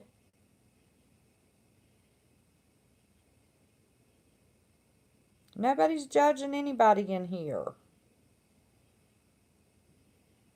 Nope, we're going to not judge anybody. But also, we don't want to be real sensitive either. We're all adults here. Hey, Helen. I didn't see you sneak in, darling. How are you? It's always in the eyes. What's always in the eyes? Oh, I'm real far behind in chat. Okay. Thank you, Miss CJ. Heart of the Storm. No, I haven't. I'm going to do narcissistic and then I'm going to do borderline and then we're going to be done. Because as much fun as they can be to work with, it wears me out sometimes.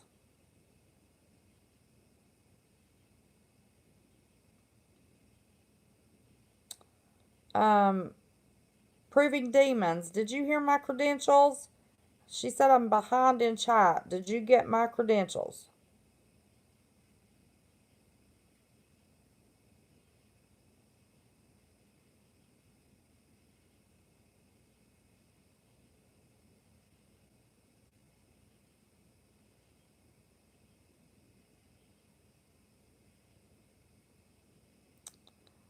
Sherry, sometimes the lack of filter is people weren't raised to have a filter. And then you've got narcissistic personality disorder. They think everything that they do is so wonderful they don't need a filter. And then you have antisocial personality disorder. They're so much smarter than everybody, they don't need to have a filter. Everybody needs to hear what they have to say. So, there's a lot of little things that. And brain trauma has no filter. So, medical disorders will cause, if your thyroid gets out of whack, you can say things that you typically wouldn't say that seems like you don't have a filter. But it's your.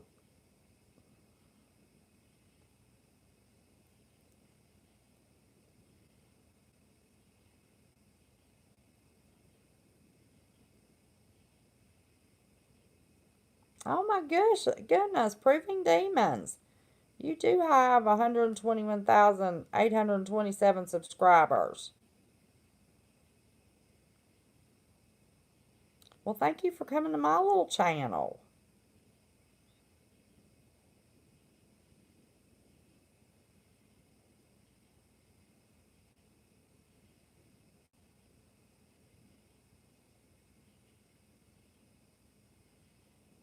Oh gosh, you do a lot of haunted house stuff. Let me tell you, I've got some friends that goes and tries to find if there's spirits in houses that are um, haunted. There's a group of the guys, a bunch of police officers are in it. They go. Well, thank you for coming to my little channel. I appreciate that.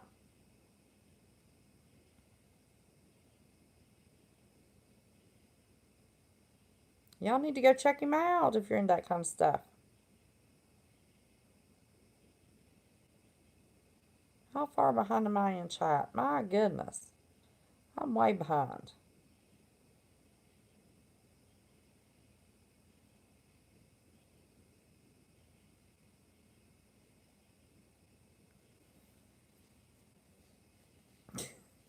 Oh my gosh, really your husband goes in his underwear to Walmart? That's self-esteem right there. You wouldn't catch me going nowhere in my underwear. Wear my pajamas all the time, but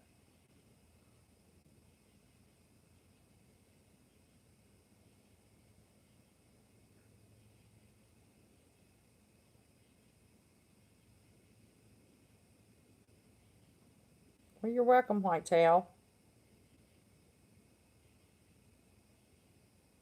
Yes, your eyes are the gateway to your soul. That's why when I need to get a point across or I'm talking to you about, I will take my glasses off so you can see my eyes. And it drives me crazy if I'm talking to somebody that never gives me eye contact. Now, I don't want somebody staring at me like this whole time they're talking to me, but you can get distracted. I mean, when I think, I'll look around. My mind's just the wheels are turning and I'm, looking around what I'm thinking. That's common. Some people say, oh, if you look left, it means something. If you look right, I look everywhere when I'm thinking. But I'm left handed, so I use both sides of my brain. So I think that's what it has to do with.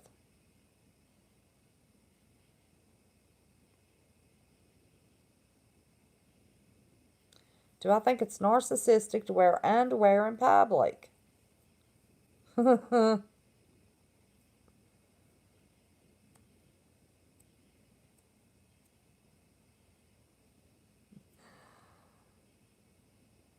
I think it's something, but we're not going to discuss that tonight. That's for closed door therapy session.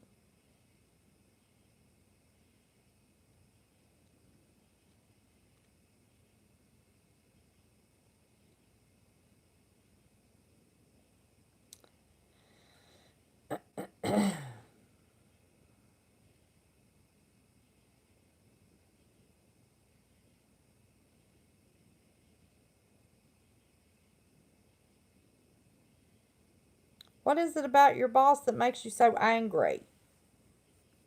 Is it just personality clashes, or you trying to fix your boss, change your boss, or is your boss just a jerk? No, listen, some people, it's not so much personality disorder as much as it is they've never had a pot to piss in, a window to throw out, and they get a title. That's all it takes to make somebody lose their mind sometimes is just a title. It's like, for Pete's sake, you know? I mean, I love my mods. When we are trolled by 6 or 8 or 10 people or, whatever's going on, you know, um, I need my mods because I don't want trolls aggravating all my lovelies in chat. Mods are very important. But that little blue wrench beside your name is not going to raise your credit score or help your social status in your community or help you get a raise at your job. It's a YouTube thing.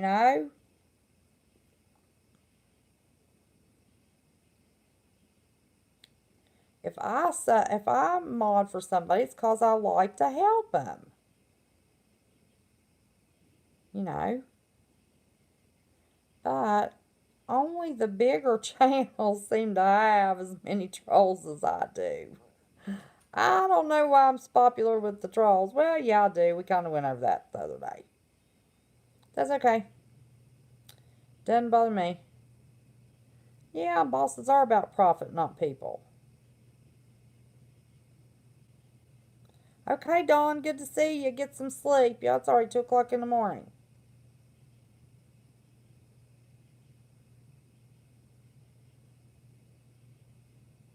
Absolutely. But now, having said that, Wondering Fugel, it's supposed to be for fun. If somebody stomps all over your toes, sometimes you have to stand up for yourself, no matter what the platform is. You know? As long as you're telling truth. I believe in truth. I'm not going to answer to God for that. And I'm not ever going to tell you nothing but the truth. So help me God. I've testified in court too many times, can't you tell? That was part of what I used to do.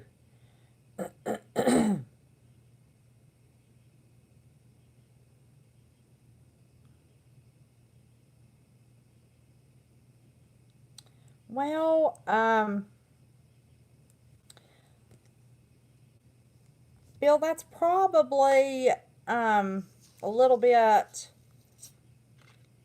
of addictive behavior. Because now, all of those things, you can get alcohol, drugs, porn, sex, all gambling, all that, food.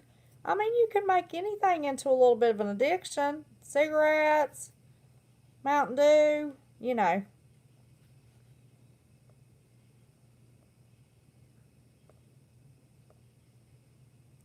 You just don't not pay your bills. Pay your bills and then budget for that.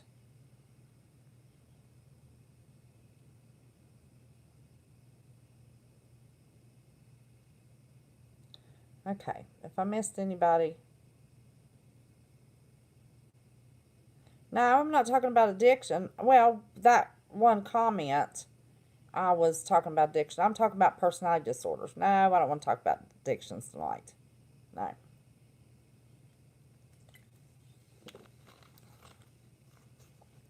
Even though that's what I did for the past 3 years was addiction therapy. I don't want to talk about addictions. I like the personality disorders. I like how everybody understands them so you can learn how to set boundaries and work with them because there's no therapy to cure a personality disorder. You can teach people how to set their own self boundaries and work with it, but that personality disorder is still there. It's not going to go away. Okay, narcissistic personality disorder. Y'all ready? A pervasive pattern of grandiosity in fantasy or behavior, but usually both.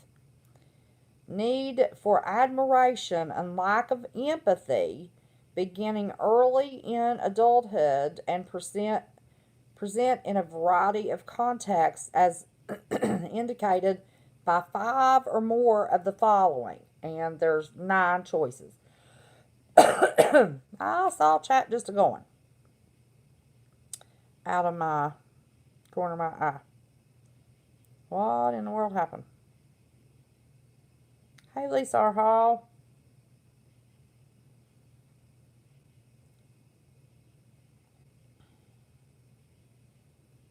And sometimes it takes somebody with a narcissistic personality disorder to have the drive to get to be the CEO of a company.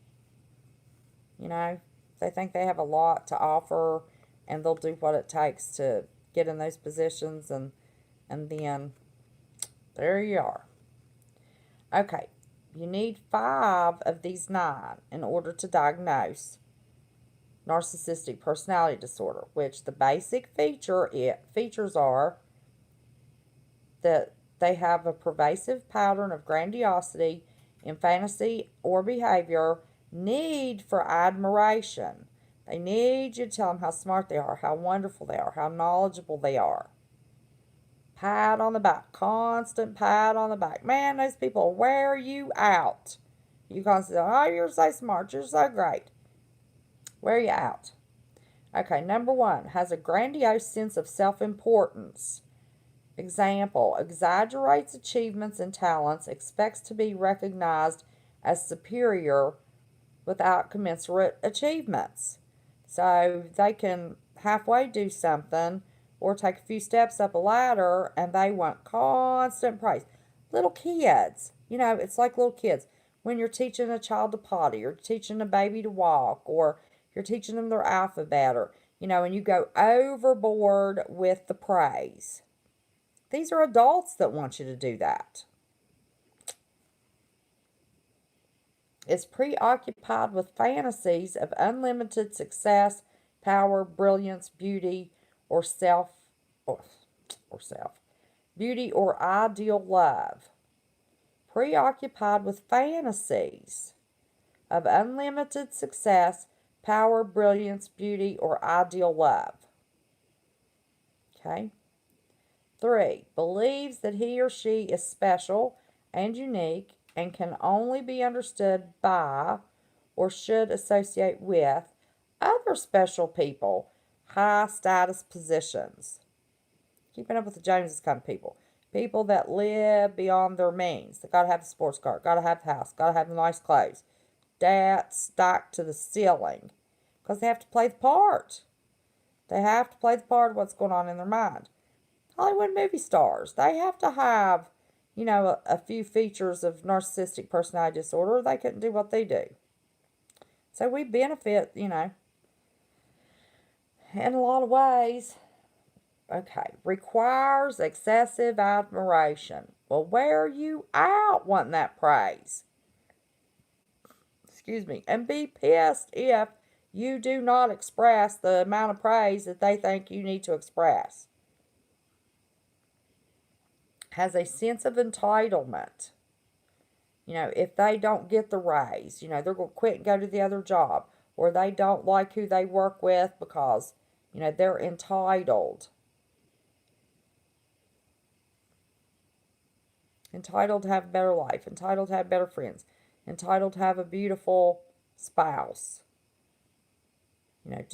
Total entitlement. On a different level than the welfare system entitlement. The Bernie Sanders supporters. Want everything free. They're entitled. We're Americans. Everything should be free. No, it shouldn't. You don't appreciate it unless you work for it. Has a sense, let's see, said that one, is interpersonally exploitive, takes advantage of others to achieve his or own ends.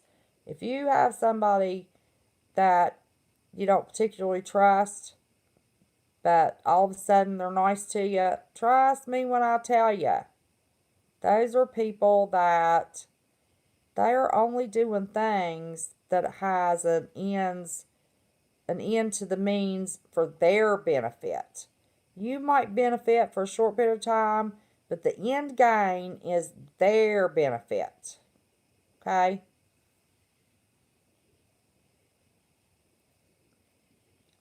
Lacks empathy. People can say a lot of things. You can hear empathy in people's voices. You can hear emotion in people's voices. One of the greatest examples is the "I'm sorry." You can tell if it's a business "I'm sorry," or if you can tell if it's a heartfelt, man, if I thought I hurt somebody's feelings on purpose, that would kill me. I mean, you can hear it in somebody's voice. You can see it in their face. They're going to give you eye contact. And you're going to feel their emotion when they say, I am so sorry.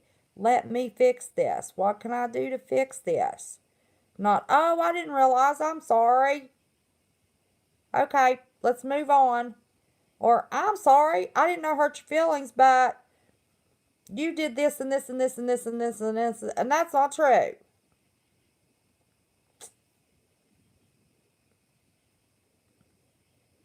Is often envious of others or behaviors that others are envious of him. Is often envious of others or believes, I said that wrong, I knew that wasn't right, or believes that others are often envious of them. They're the kind of people that thinks everybody wants to live my life, everybody wants to be me. I just want to be me. I don't want to be anybody else. If I want to be something else, I'm going to work and achieve that. But I just want to be me. Plain and simple.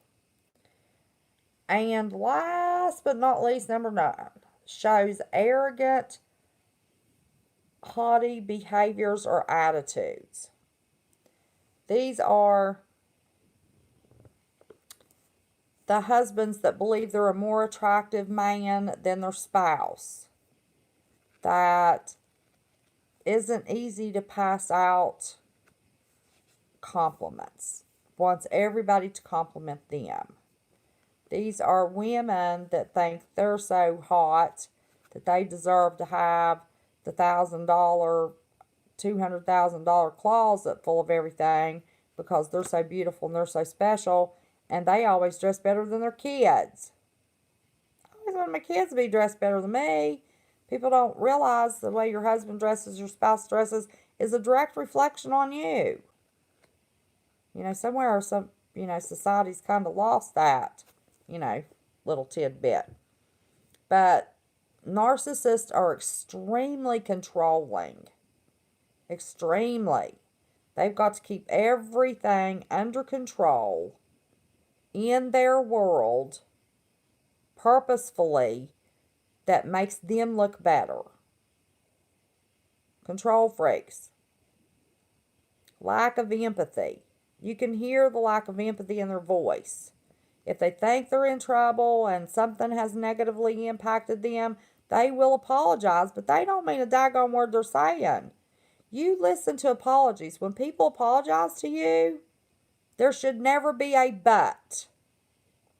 If somebody's apologizing to you and there's a but behind it, that apology wasn't sincere and they should have shut up, not made it. When you're hearing, I'm sorry, didn't mean to do that, but they need to shut up. It's not real. Don't believe that apology. In a spouse, in a boss, in a coworker, anywhere. Anytime I apologize to you, because if you really mean, I'm sorry, I hurt you. I'm sorry, I misunderstood. What can I do to make it better? It's never, I'm sorry, I didn't know. But that's not a real apology. Narcissists are very guilty of that. Anything to make, they're the ones that will cut down. They're the ones that will do anything to make themselves look right and look more important and try any way to try to cut somebody down to make themselves look more important. Not the ones that are pointing out the wrong there's a humbleness about somebody if they think there's been something done unjustly. But the narcissists are looking to cut people down to make themselves look better because of their grandiose, I always say they're a legend in their own mind. That's how I always described it.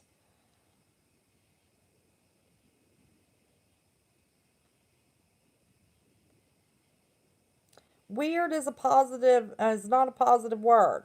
I always tell everybody, be careful how you label things. Don't let somebody do something. Don't let somebody get better in life. Don't let somebody have a better job. Don't let somebody go to college and improve their education. Watch the labeling of your words. Words and labeling are very, very, very important.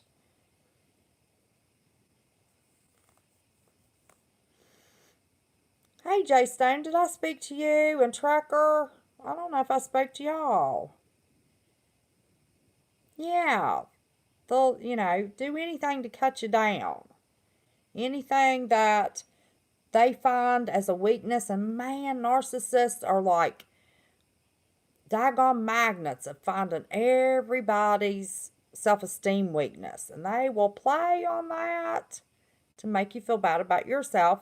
So you're kind of humbled down to them because they're so important. Yeah. They're jerks, basically. Not a professional term, but, we're on YouTube here.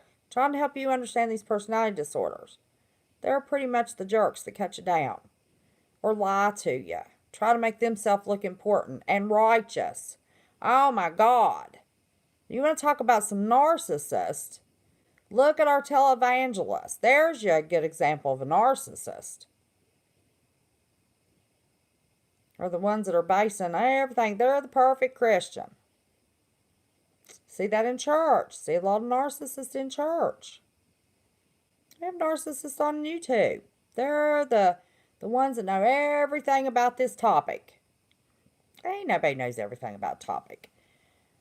I'm educated to death, and I don't know everything there is about psychology in the field. No. You find somebody that really, truly says, I don't know. Tell me about it. Not, I don't know, but this is what I think, and, this is the way it should be, and no, you're full of BS. I don't buy that, and it's got to be this way, and it's got to be that way, and I'm going to read this book, or I'm going to read the Bible, and this is a scripture that's going to point me, and I'm better than you. But I didn't say I was better than you. I don't want to offend anybody. but they really do think they're better than you. Narcissists are a dime a dozen.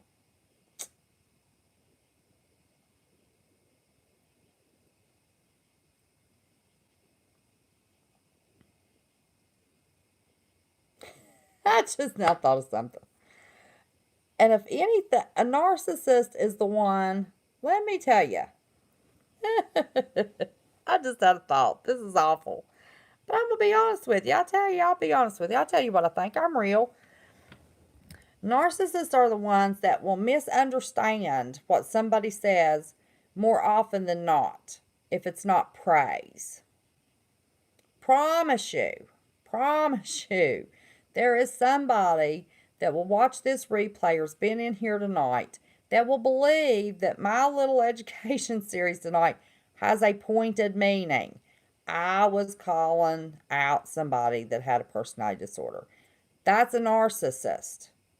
No, I got tired of logging on here and not having a topic and was actually on the phone with our little family, one of our family members here, and said, I don't have a topic. I just thought maybe I'd talk about something I know about. Well, this little book here is what I know about. Mental disorders, how to diagnose them, how to help people, how to do therapy. Of course, this is an old one. This is 4. I've got 5. They're getting ready to come out with 6. But the basics in here, and this doesn't have some of the new ones in it, but the basic disorders, they never changed that. This is a little cheap book. The other one is about this thick. It's heavy, bulky. Got all kinds of preamble stuff, stuff you need to look for, especially with medical disorders. So I just use my little cheap book because I've read all that stuff 1,000 times.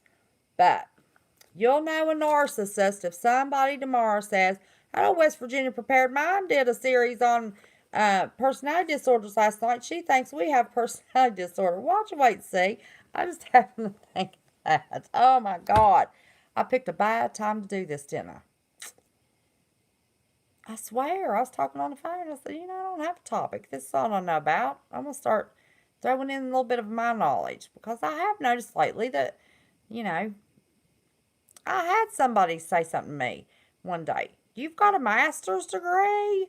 I had no idea you had a master's degree. Well, just because I have a southern accent doesn't mean I'm dumb. Just because I don't show off my knowledge all the time don't mean I don't have it. So that's what got me to thinking about it. I thought, well, people think I'm a dumb something. So I thought, well, wait a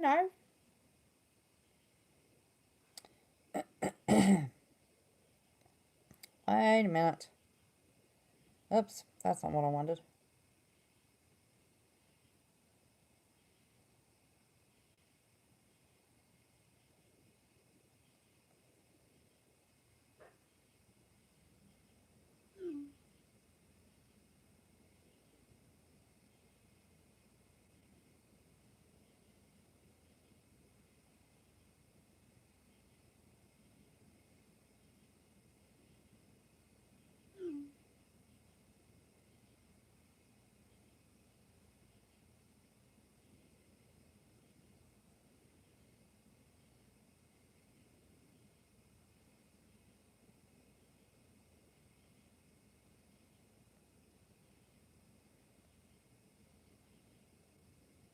Hang on, we got somebody a little upset. I'm trying to fix it.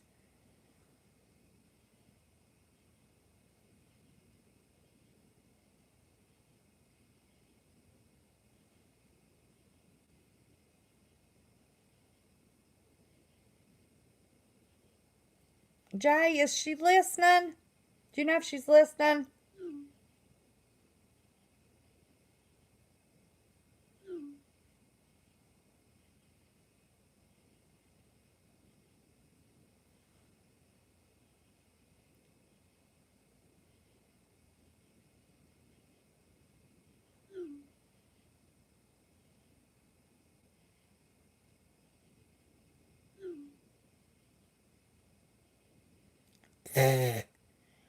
Jay Stone, have I told you that full story?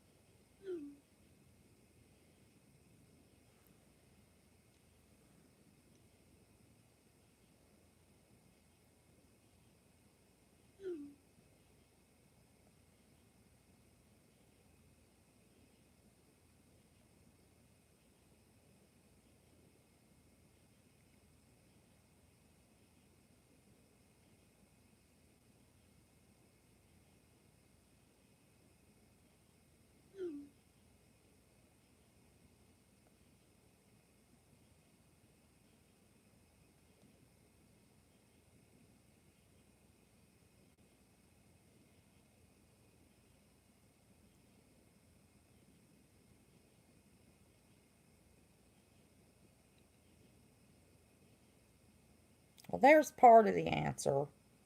Listen, I don't enjoy blocking anybody. I haven't blocked many people from this channel.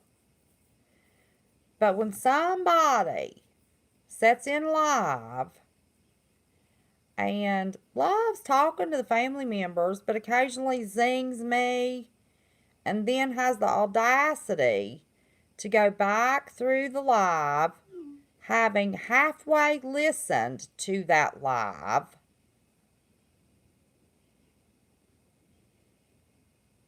are you listening, Jay? So maybe you can explain this. Halfway listen to the live because they're busy chatting.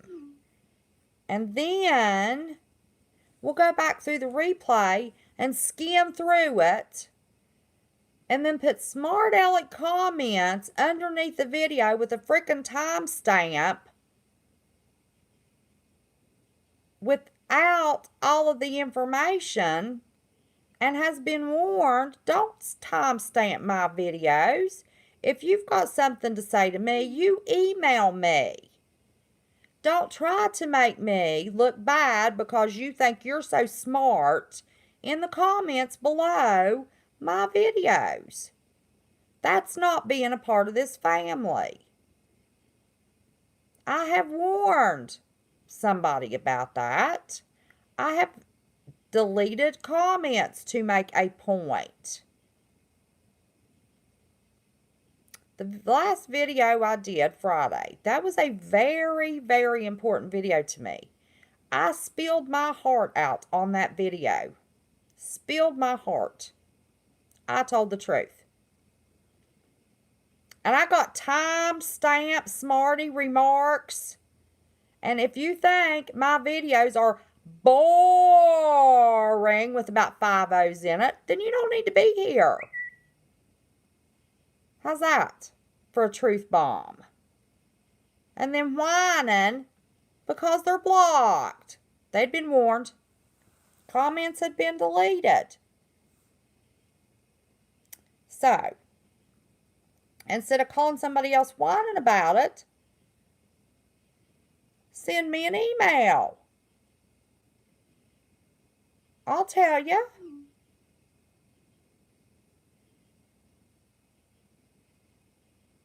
Don't be sorry. She was playing you. She was playing you. Like she tried to play me. Oh, I'm sorry. I'll learn. Give me time. And then the first opportunity, zing. 2 more timestamps. In a very, very emotional live I did. Don't appreciate it. Go timestamp somebody else. And as far as missing family members in this and on my live, these family members are on other lives. I don't see you timestamping them. I'm not dumb. And so, there's a difference between being nice and stupid. I know you didn't. She does. She knew the minute she timestamped smarty comment. They're still there. Pull up that video and look at those comments. I didn't delete them. I wanted everybody to see them. Deleted the other ones. Made a speech to all of the new viewers. On one video, they'd been warned. Be pitiful all they want to. Let's see. Do we need to make a diagnosis here? Have we covered that? Delusions of grandiosity? I know you didn't. No. I'm not fussing at you at all. I think it's humorous. She's playing you. Playing. She wants to discuss it. I'll discuss it. State her case. She comes back and be's nice. Okay. Be's nice. Listen to me. Okay. But I don't like smarty comments from a family to have to read. And I daggone sure don't like smarty comments for somebody that just might catch a video that's not part of the family that didn't sit here and listen to the live and then look at these smarty comments. If you want to defend somebody, you have a channel. Do your own live. Don't do it on mine. I will play mama sometime. And very seldom do I throw out, this is my channel. This is my family's channel. This is definitely a viewer power channel. This channel has been made 100% by my callers. Love my callers. Got a smart group of people in here. But I don't need anybody cutting down anybody that's calling. And I don't need anybody cutting down me. Nobody has to watch me. And if the only reason you're watching is because you have 6 hours of chat time, but I'm saying something that pisses you off, then you need to go somewhere else and figure out how to chat with these people. I'm not tolerating it. I'm not putting up with any negativity, any stress. Boom, done. Conversation over. And Jay, I love you, darling. Don't you worry about it. Don't you worry. That was a sneaky, slippery thing to do.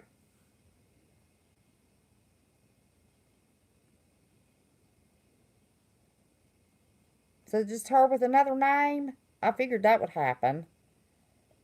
Well, you heard it. There it is. But anybody that timestamps smarty know-it-all comments at the end of my videos or has smarty comments in my chat, gone. There's your warning. Okay. There's your warning. Not once, but twice. Boring.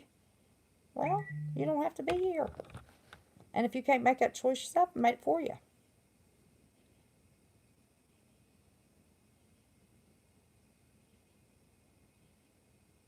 Oh, obsessive compulsive disorders, that takes a whole lot of time. I just went over the narcissistic personality disorder, and what else was that? Borderline. I was going to do borderline, and then we'll have to take that up on another night. Obsessive compulsive disorder, most of the personality disorders are anxiety based, but especially obsessive compulsive disorder, that is how they deal with some kind of internal, chronic, severe anxiety. That is, my mom was obsessive compulsive. So I know all about that. Oh, trucker's beeping at me. Toot toot. Well, that was fast.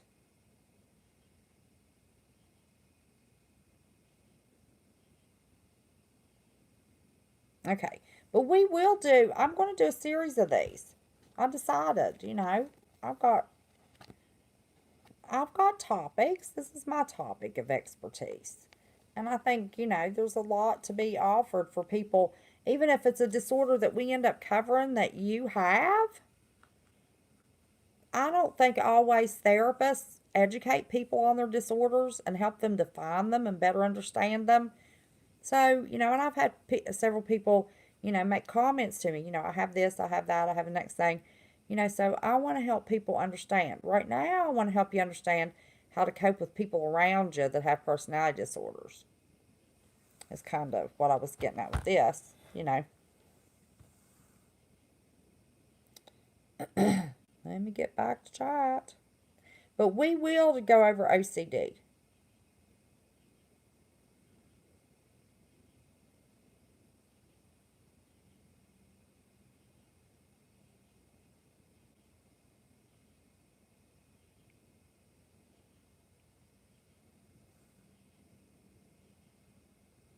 Get back. Do we still have our big channel guy in here? Y'all need to go check out his channel. That's impressive. I think he's probably left by now. But wasn't that neat? Somebody over 100,000 subs in here watching us for a while.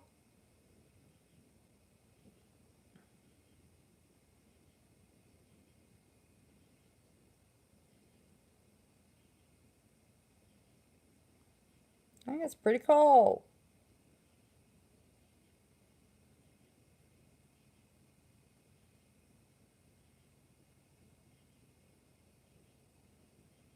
I didn't say that.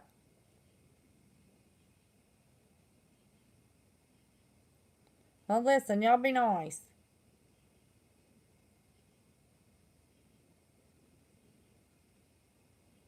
And I knew that was going to happen too.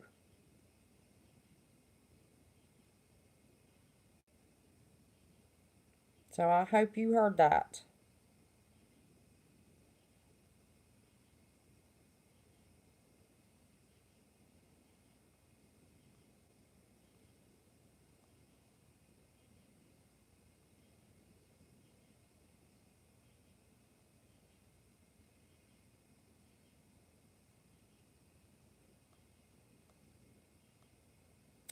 And I meant to warn my mods and I forgot.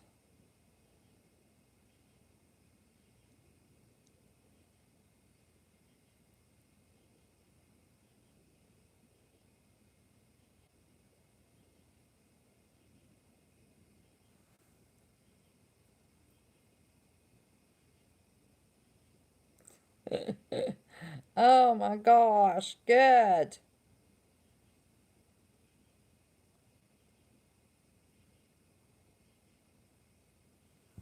Nobody makes anybody. Why does everybody think that they need to go into channels and boss creators around? I mean, that is the craziest thing.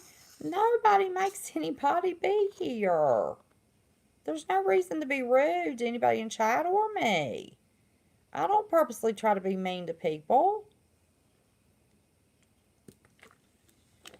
And yeah, I'm not going to get into a pissing match in chat or in an email.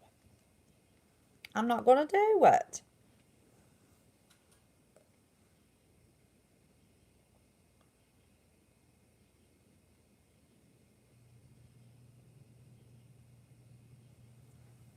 There's no excuse. I don't care what the email I had to say. I didn't read it. Didn't. No, I'm not interested. It's going to be negative and argumentative. I'm not a negative, argumentative person. I have tried to balance.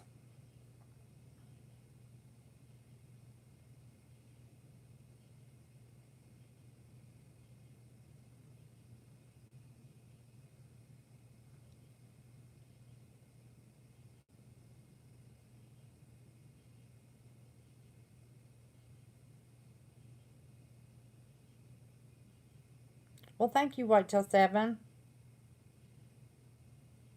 Joy has an important question. Where's Joy? I'm so glad y'all have learned me. Where's Joy?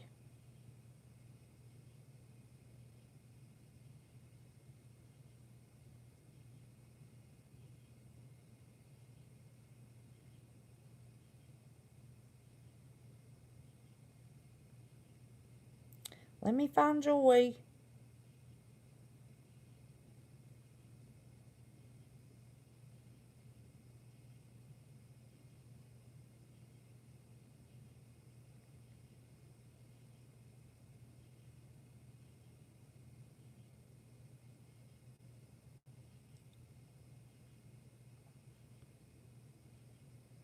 I can't find Joy. Can somebody tell me what Joy's question was, or is Joy still here?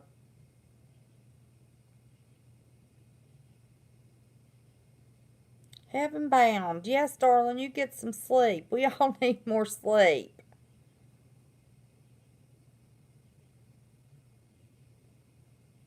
Hey, Trucker, are you taking a break? Are you over here? I can throw a baseball and hit ya.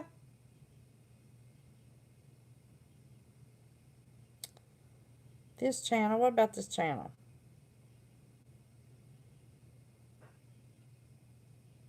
4 posts above me. 4 posts. Or you can call me just WV. Or you can call me Kim. West Virginia Paired Minds a lot. Or WVPM. That's a lot to type out. Joy is 4 posts above me. 1, 2, 3, 4. 4, I see Lisa Hall. She's going to be collecting wild lettuce. Oh, Lord. Lord. Thank you, Heaven Bound, your sweetheart.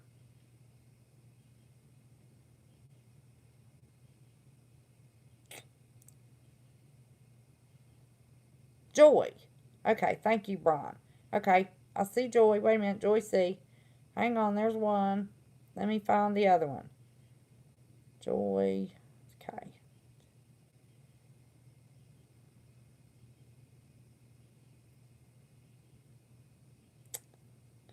Cinder, did I speak to you? Joy, I found it. I need help with understanding and questioning about my daughter's borderline and sudden DID.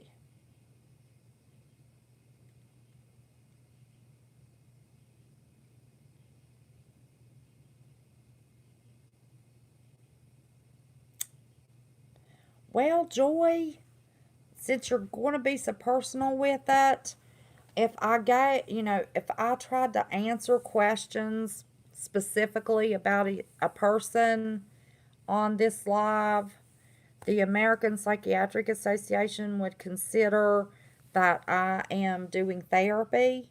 So I can't do that. I can only offer you the definitions of the disorders. I can take general questions, but if you have a general question just specific to a diagnosis, I can by all means answer a general question, or you can get the number and try to give me a call, but I'm so busy I rarely answer that number. I mean, I've got my grandbaby, or you can text me.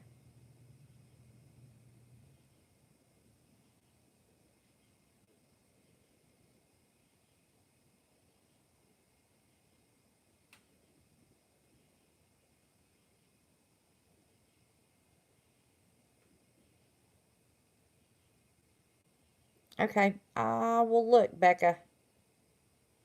Okay, let me look, babe.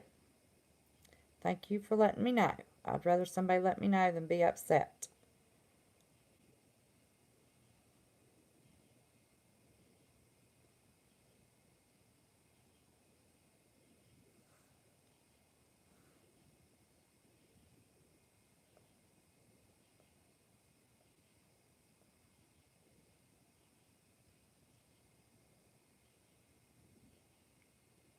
Of course, I can't see that. We haven't even got, I was going to do borderline. See how long we've been on. Usually time goes by really fast. I guess because I feel like I'm working. But usually time goes fast at work. Okay.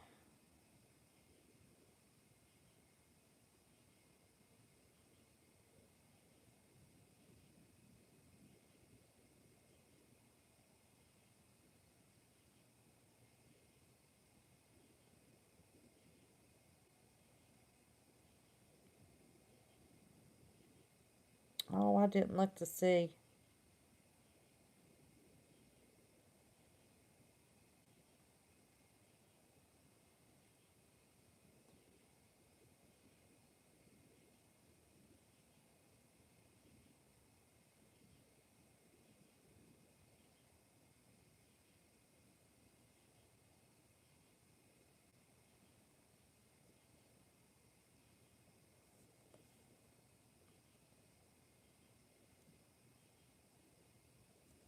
Oops.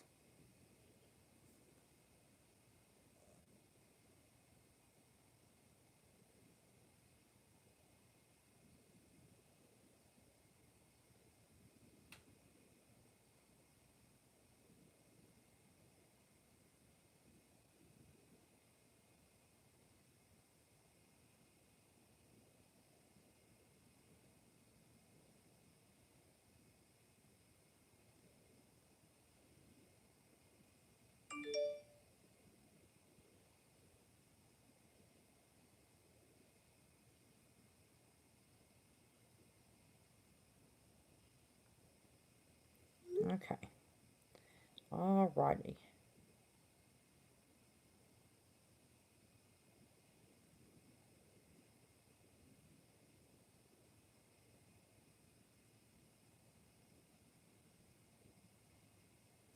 Now, I'm still looking in chat.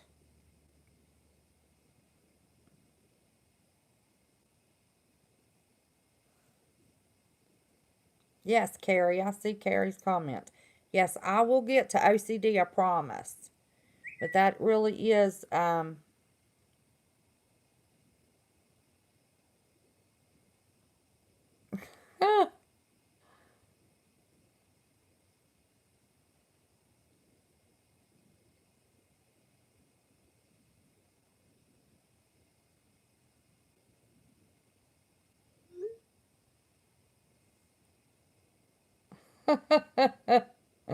oh my goodness.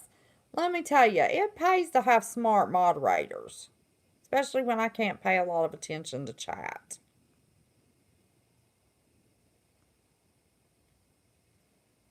CJ.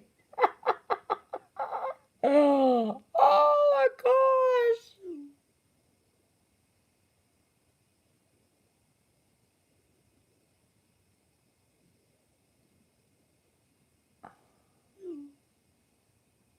Oh. Okay.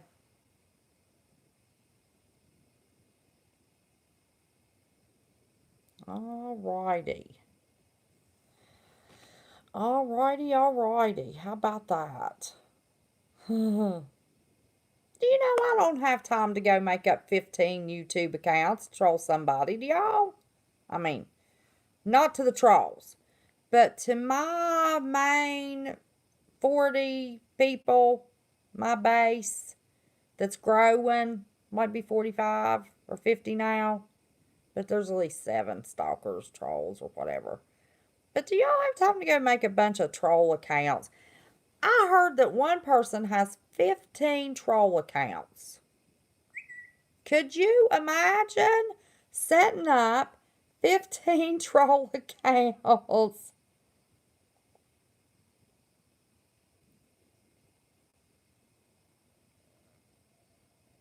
What? I don't know about that. No. No, that's not true. I was in a live today and told that person I'm not mad at them. She knows better.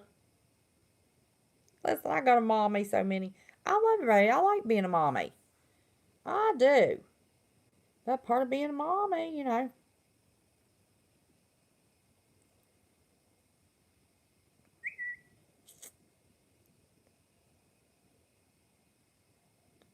What's that mean?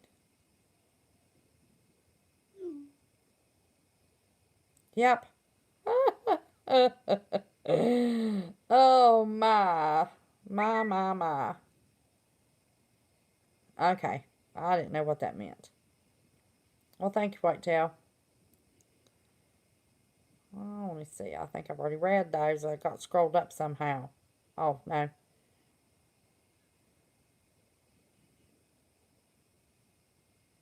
I don't know what DID is.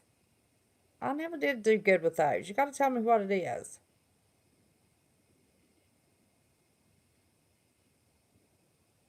Because, see, when I was coming through school, we didn't do that. We just said the name.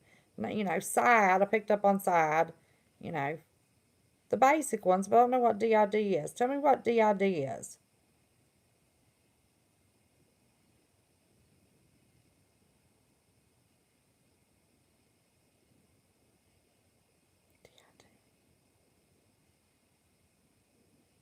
I swear I can't even figure it. But I'm tired. My mind's not working. What's DID?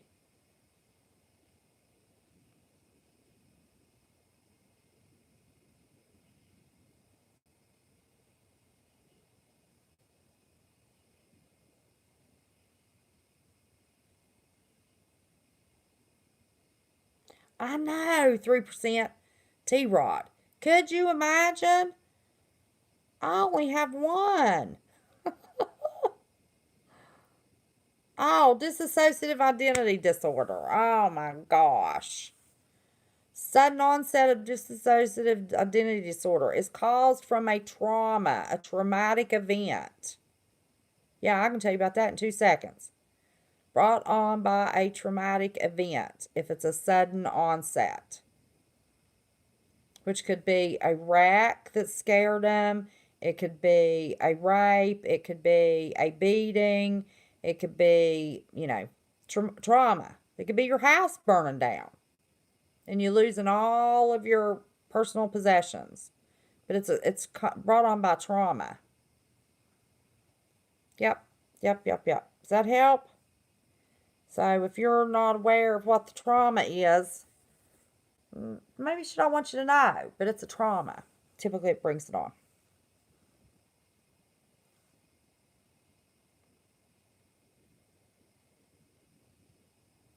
DID. I could not think. Oh my God. I am tired. Oh Lord. PTSD is an anxiety ridden disorder, a little harder to get rid of than generalized anxiety and panic disorder, even with agoraphobia. But it is a anxiety based disorder. And you do a lot of imagery therapy and relaxation therapy, depending upon how deep seated the PTSD is. If the person is motivated, they can work through it.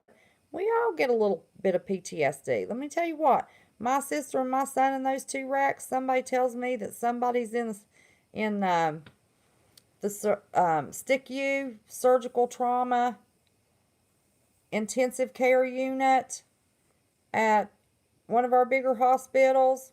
I'll burst into tears. Used to. Not so much anymore. I worked myself through it. I had PTSD from taking care of them. It was horrible, the conditions they were in. And yeah, it lasted for 2 months and a week with my son and about 6 weeks with my sister. It was horrible. Yeah, so I know what a little mild case PTSD is.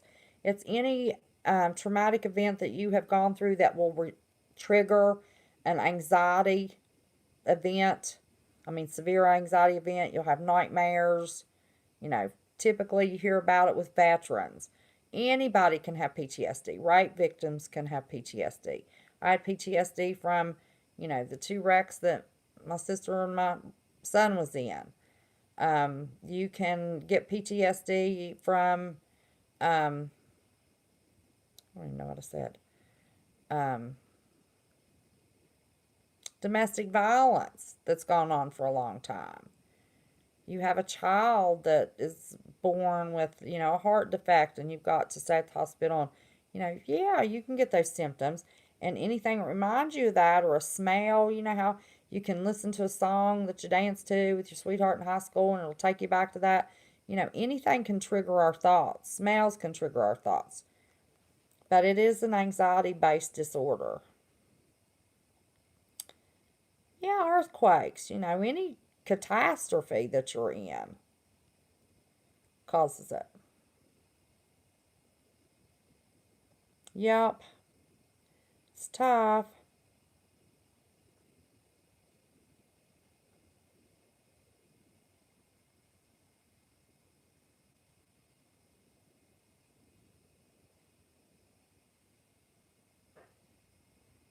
Oh, yeah, I never did deal with that. But, that using the letters has just been, you know, I don't know, last 10 years.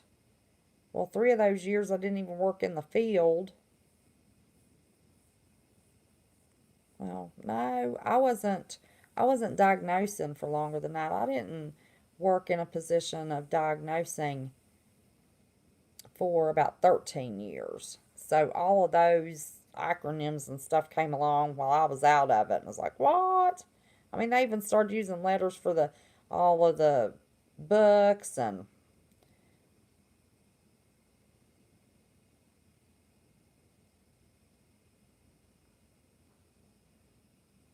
Oh my goodness, sweetheart.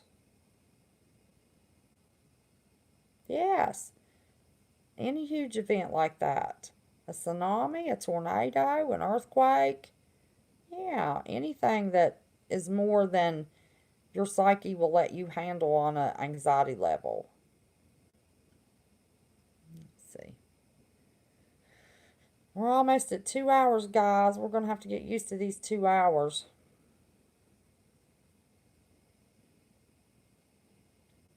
Because then I have to meet with my mods after. So just because I'm done. Like even when we do it at 6 o'clock in the morning, we're on the phone till 7, 8, 9 o'clock. Depending on what's going on. So we're going to try not to be up all night tonight. And get on my schedule, for the baby. Except when,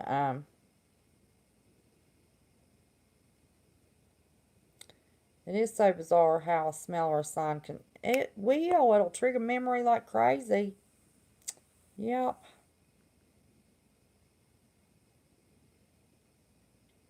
What was actually third day? Oh, mercy. Yes, we are just getting started in Fugle time. But, um, let me tell you, we're just also getting started on the new babysitting time. Yes, we are.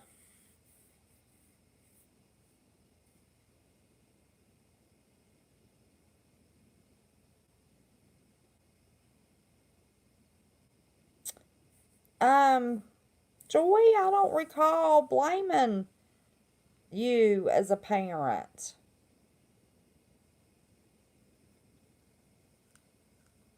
I said sudden onset. I think I said rape or a trauma, a boyfriend beating you up. I don't recall blaming you, darling. I said it's a trauma. It's a sudden trauma that will cause sudden onset.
If I could text y'all.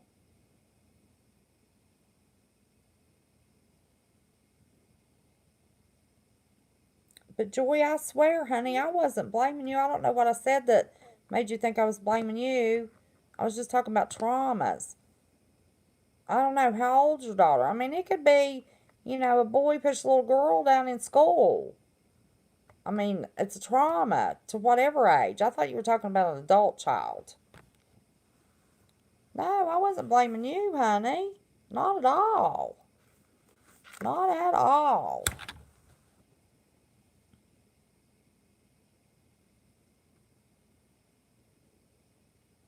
No, no, no.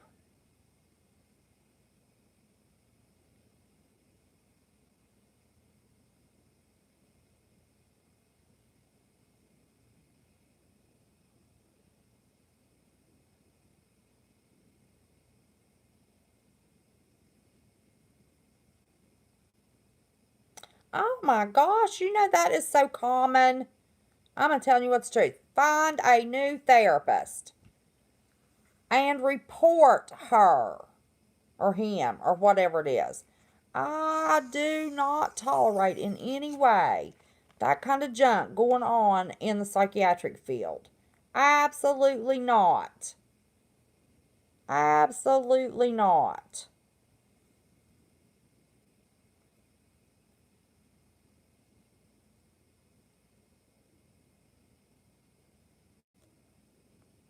That is crazy.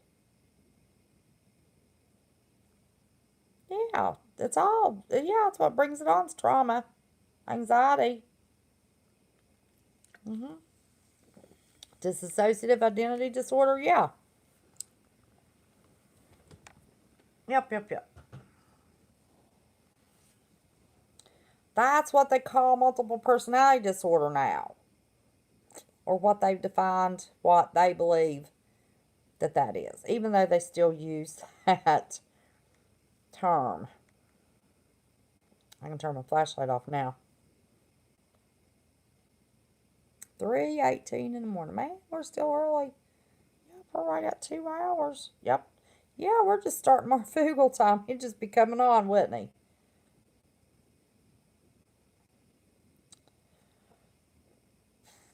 Excuse me.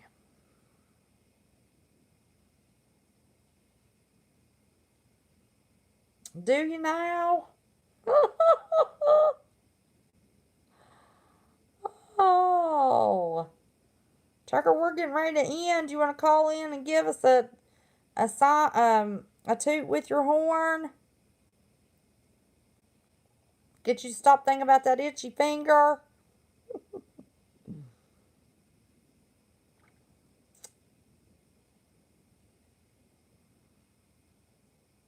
It's not call names, sweet Jenna. We like to keep that kind of stuff secret.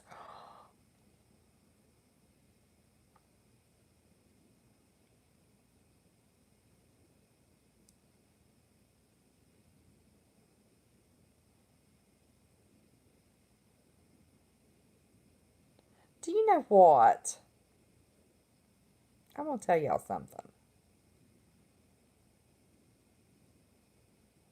What in the world?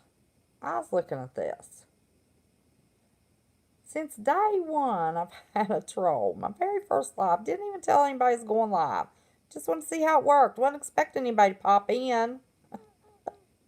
You know, I didn't know how the notifications worked and all that stuff. Just sitting. I mean, look like. I mean, I was a hot mess. I wasn't expecting to be going live. Unless they're using foul language, I feel sorry for trolls. They have no life. And that's why we need to pray for them. They're sad people. Okay, wait a minute. We got books written here.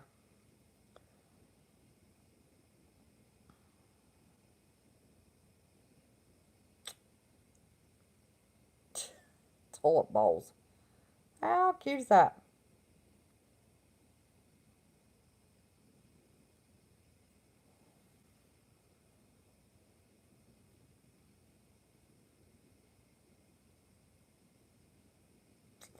Listen, you don't have a good psychologist if that psychologist is not willing to get to know you and every little piece of the pie.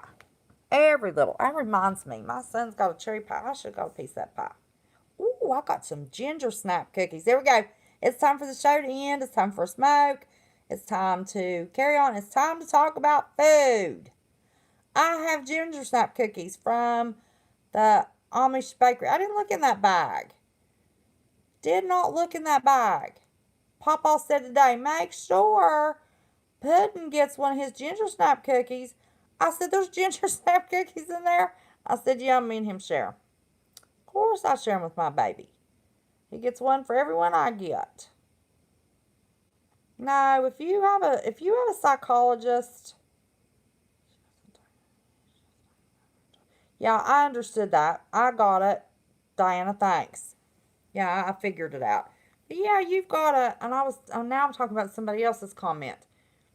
They hated their psychologist. Listen, all my clients hate the people that they got stuck with after I left. Oh my gosh. They text me, I feel so bad. They still keep me up with what's going on with them. The smoke out. Bubble, bubble, bubble. That's right. That's right. That's right.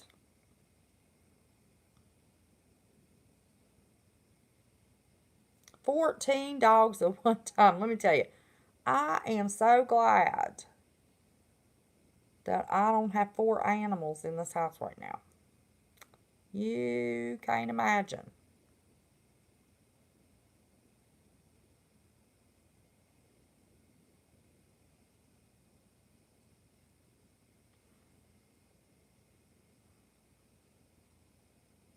Smoke tray. No, that's not going to be a smoke tray. I'm going to smoke when I shut this down.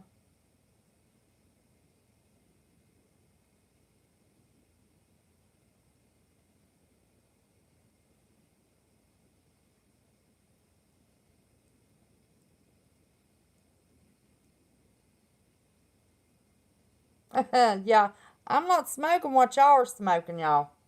I'll tell you that right now. No, no, no. I ain't gonna happen. I don't even know where my cigarettes are. But now I'm getting ready to have, I need something to eat. I will go get a cookie and we'll talk while I eat my cookie. And then we're going to shut down and we can meet in Discord. But I don't know what I did with them. I don't have any idea. Don't tell me I want one because I haven't had one since I got home.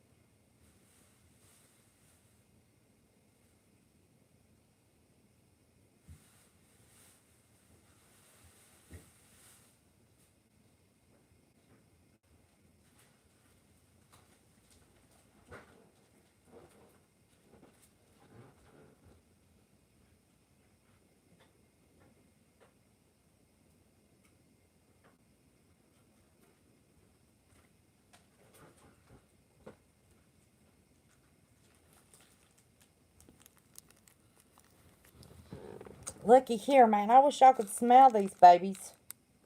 Oh, where's the thing go? Ginger cookies. There are 8 cookies in this thing. And they're just average size cookies. $5.18 from that pack because it comes from the Amish store. Let me tell you what, they're good.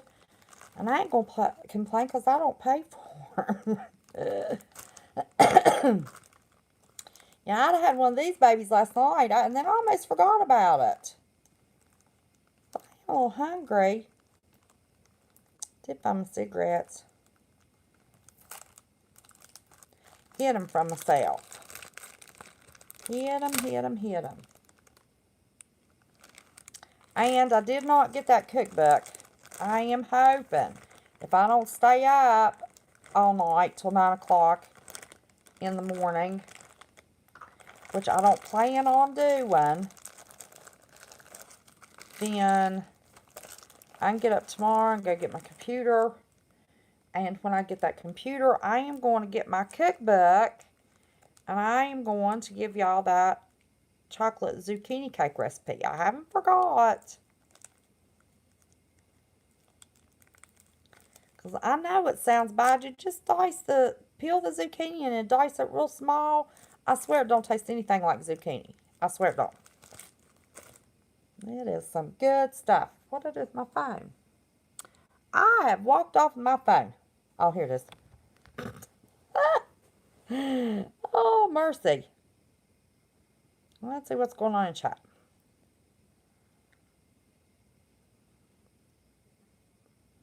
Oh, listen. Smell of gasoline. Whitetail. I was pregnant with my second child. I craved gasoline. That was back in the days when they pumped it for you.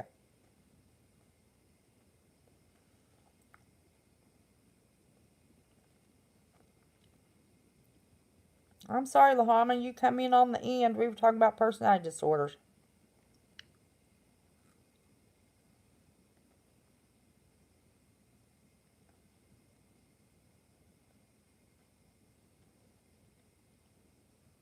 Oh, that is awful. You know, if she's licensed, you can always file a written complaint with the licensure board. There was a big stink a few years ago about making therapists planting thoughts. So, let me tell you, I'll write a letter to the licensure board. And that therapist has to answer to that licensure board. Would your daughter lie?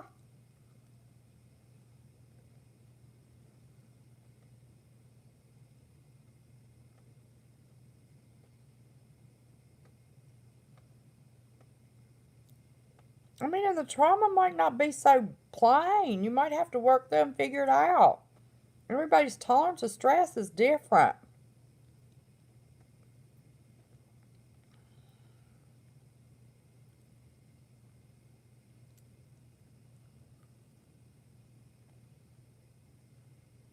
I hate that, Joy. Oh, Scan Family already said it. Yes, ma'am. Report her to the board. I hate bad apples that give a business a bad name.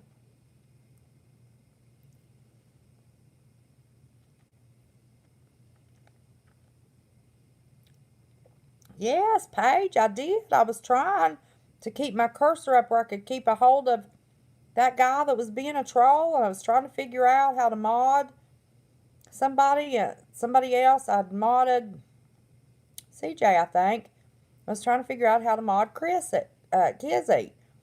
And the troll said, left click, don't right click. Well, it worked, and I got so excited, I just scrolled down and hit moderator, add moderator. Modded the troll. That'll always give us something to laugh about. Yes. Oh boy, we got a new video. I can't wait to see that one. And a new text message. I'm telling you what's the truth. Listen, y'all, I ain't taking calls. I need to tell everybody. Oh, well, that one. Oh, no, it wasn't.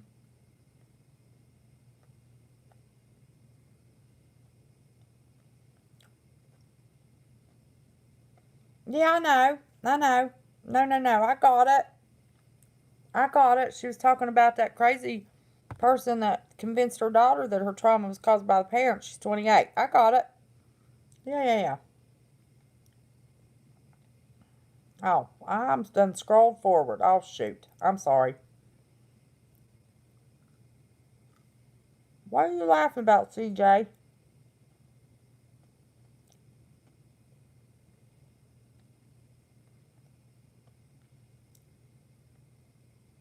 What did I do?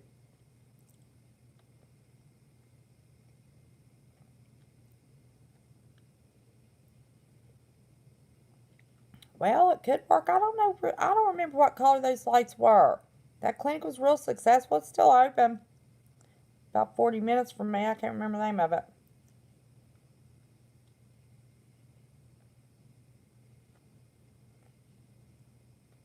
Oh my gosh. Joy, that is horrible. It doesn't have to be a trauma in childhood. I mean, she could have had a pimple and somebody made a bunch of fun of her or something in high school and she took it the wrong way. I mean, my goodness. Usually it's more of a trauma than that, but you know what I'm saying. No, no, no. Report that.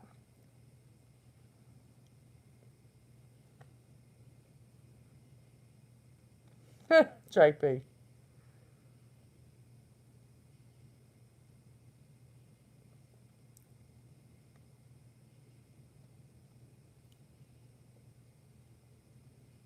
Yeah, she's planting memories. There was a big, big stink about that a few years ago. The psychologist planting memories. Yes, oh yes, oh yes. Write that letter and put, my daughter said she don't remember, but her therapist said, therefore she's trying to plant memories. This is this is an ethical violation. Oh yeah, you write a report, they have to answer to it. And you know what's going to happen? That therapist is not going to see your daughter anymore. That's what you want. Her away from her. How's that sound? What's a dentist eating?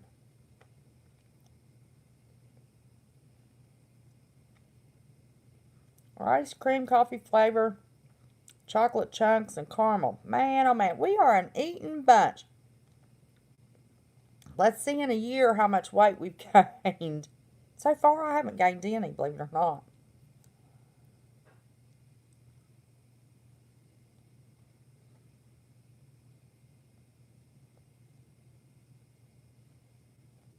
Nice B, nighty night.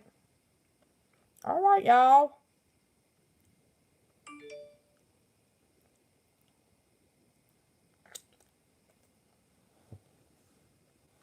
I'm going to end this.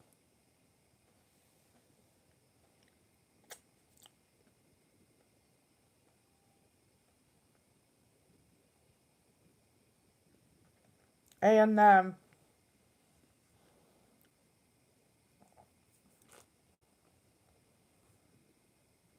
if y'all give me about 15 minutes, I'll meet the mods in the mod chat room. Okay? All right, y'all. I love you. Remember, I hope you weren't bored by this. Let me know if you want more. I know you want to go over OCD, but let me know if you want to go over more. I mean, this is my thing. This is what I like. Well, I like lots of things, but this is my expertise. This is what I can add to it. But let me know if there's anything you want to go over. You can post it at the bottom of the video if there's any specific disorder you'd like me to go over. I'll be glad to. Or how I dealt with them, or more examples of what we talked about. I am going to go over borderlines. I am. We had that request. I got the narcissist. I didn't get the borderline. But be careful with those narcissists. They can fool you because they're very charismatic individuals. Very. And if you know what you're looking for, it just smacks you right in the face when you go, oh, Lord, how did I not see that coming? Who is texting me? If this is a bunch of crazy text messages, I'm telling you, right now, probably another troll. I hope not. And if it's not, I apologize. Oh, that's not what I was trying to pull up.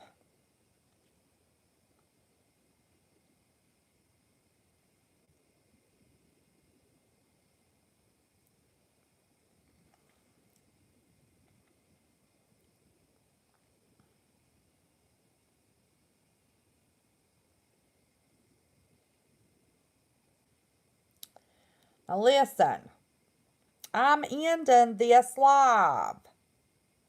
When I say I'm ending it, I talk to my mods. That doesn't mean you need to blow me up in a text message. Okay?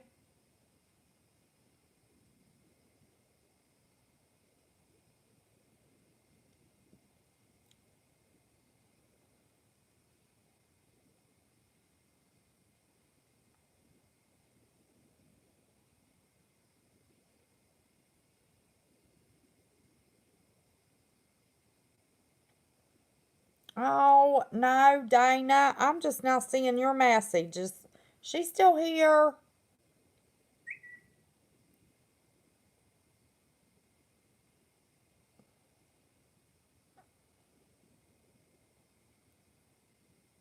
Little thing. My sister just sent me a picture.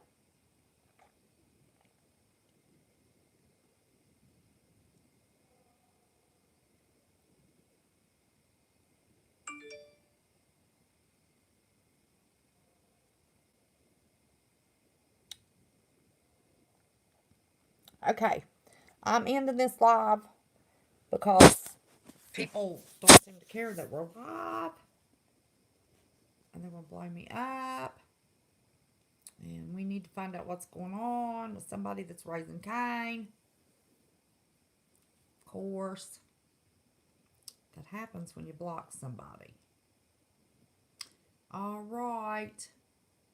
Oh, Snafu didn't get to come in. He was all busy celebrating his birthday. We didn't get, did he? Y'all didn't get to tell him happy birthday, did ya?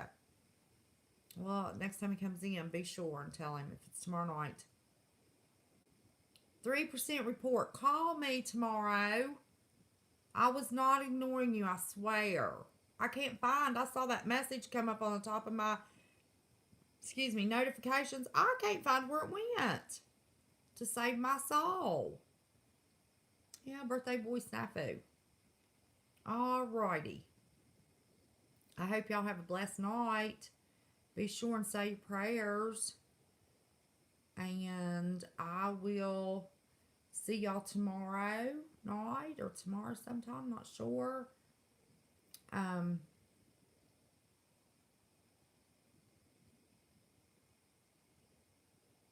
Thank you. Love you too. Yeah, I do. I meant to call you today. I did. It wasn't a good day today. And I went to bed. I just said, "What? I've had enough." But I hadn't had much sleep either, so I needed to go to bed. And I need not to stay up till 9 o'clock in the morning. Need to go to bed. But yes, please, T Rod, call me tomorrow. I don't know what the message said. And I saw your live. I thought it was really, really good. I was impressed. But I'm not getting your notifications. When I got your notification the other night, you'd done been off air for an hour. What's that all about? Um, but anyway, I'd love to catch one of your lives. But I need to talk to you anyway. I do. I need to tell you something. So, love y'all much. Always remember, never be scared. Always be prepared. Share the love, and the truth will come. And I love you to pieces. See you tomorrow. Lord willing, and the creek don't rise. Bye bye.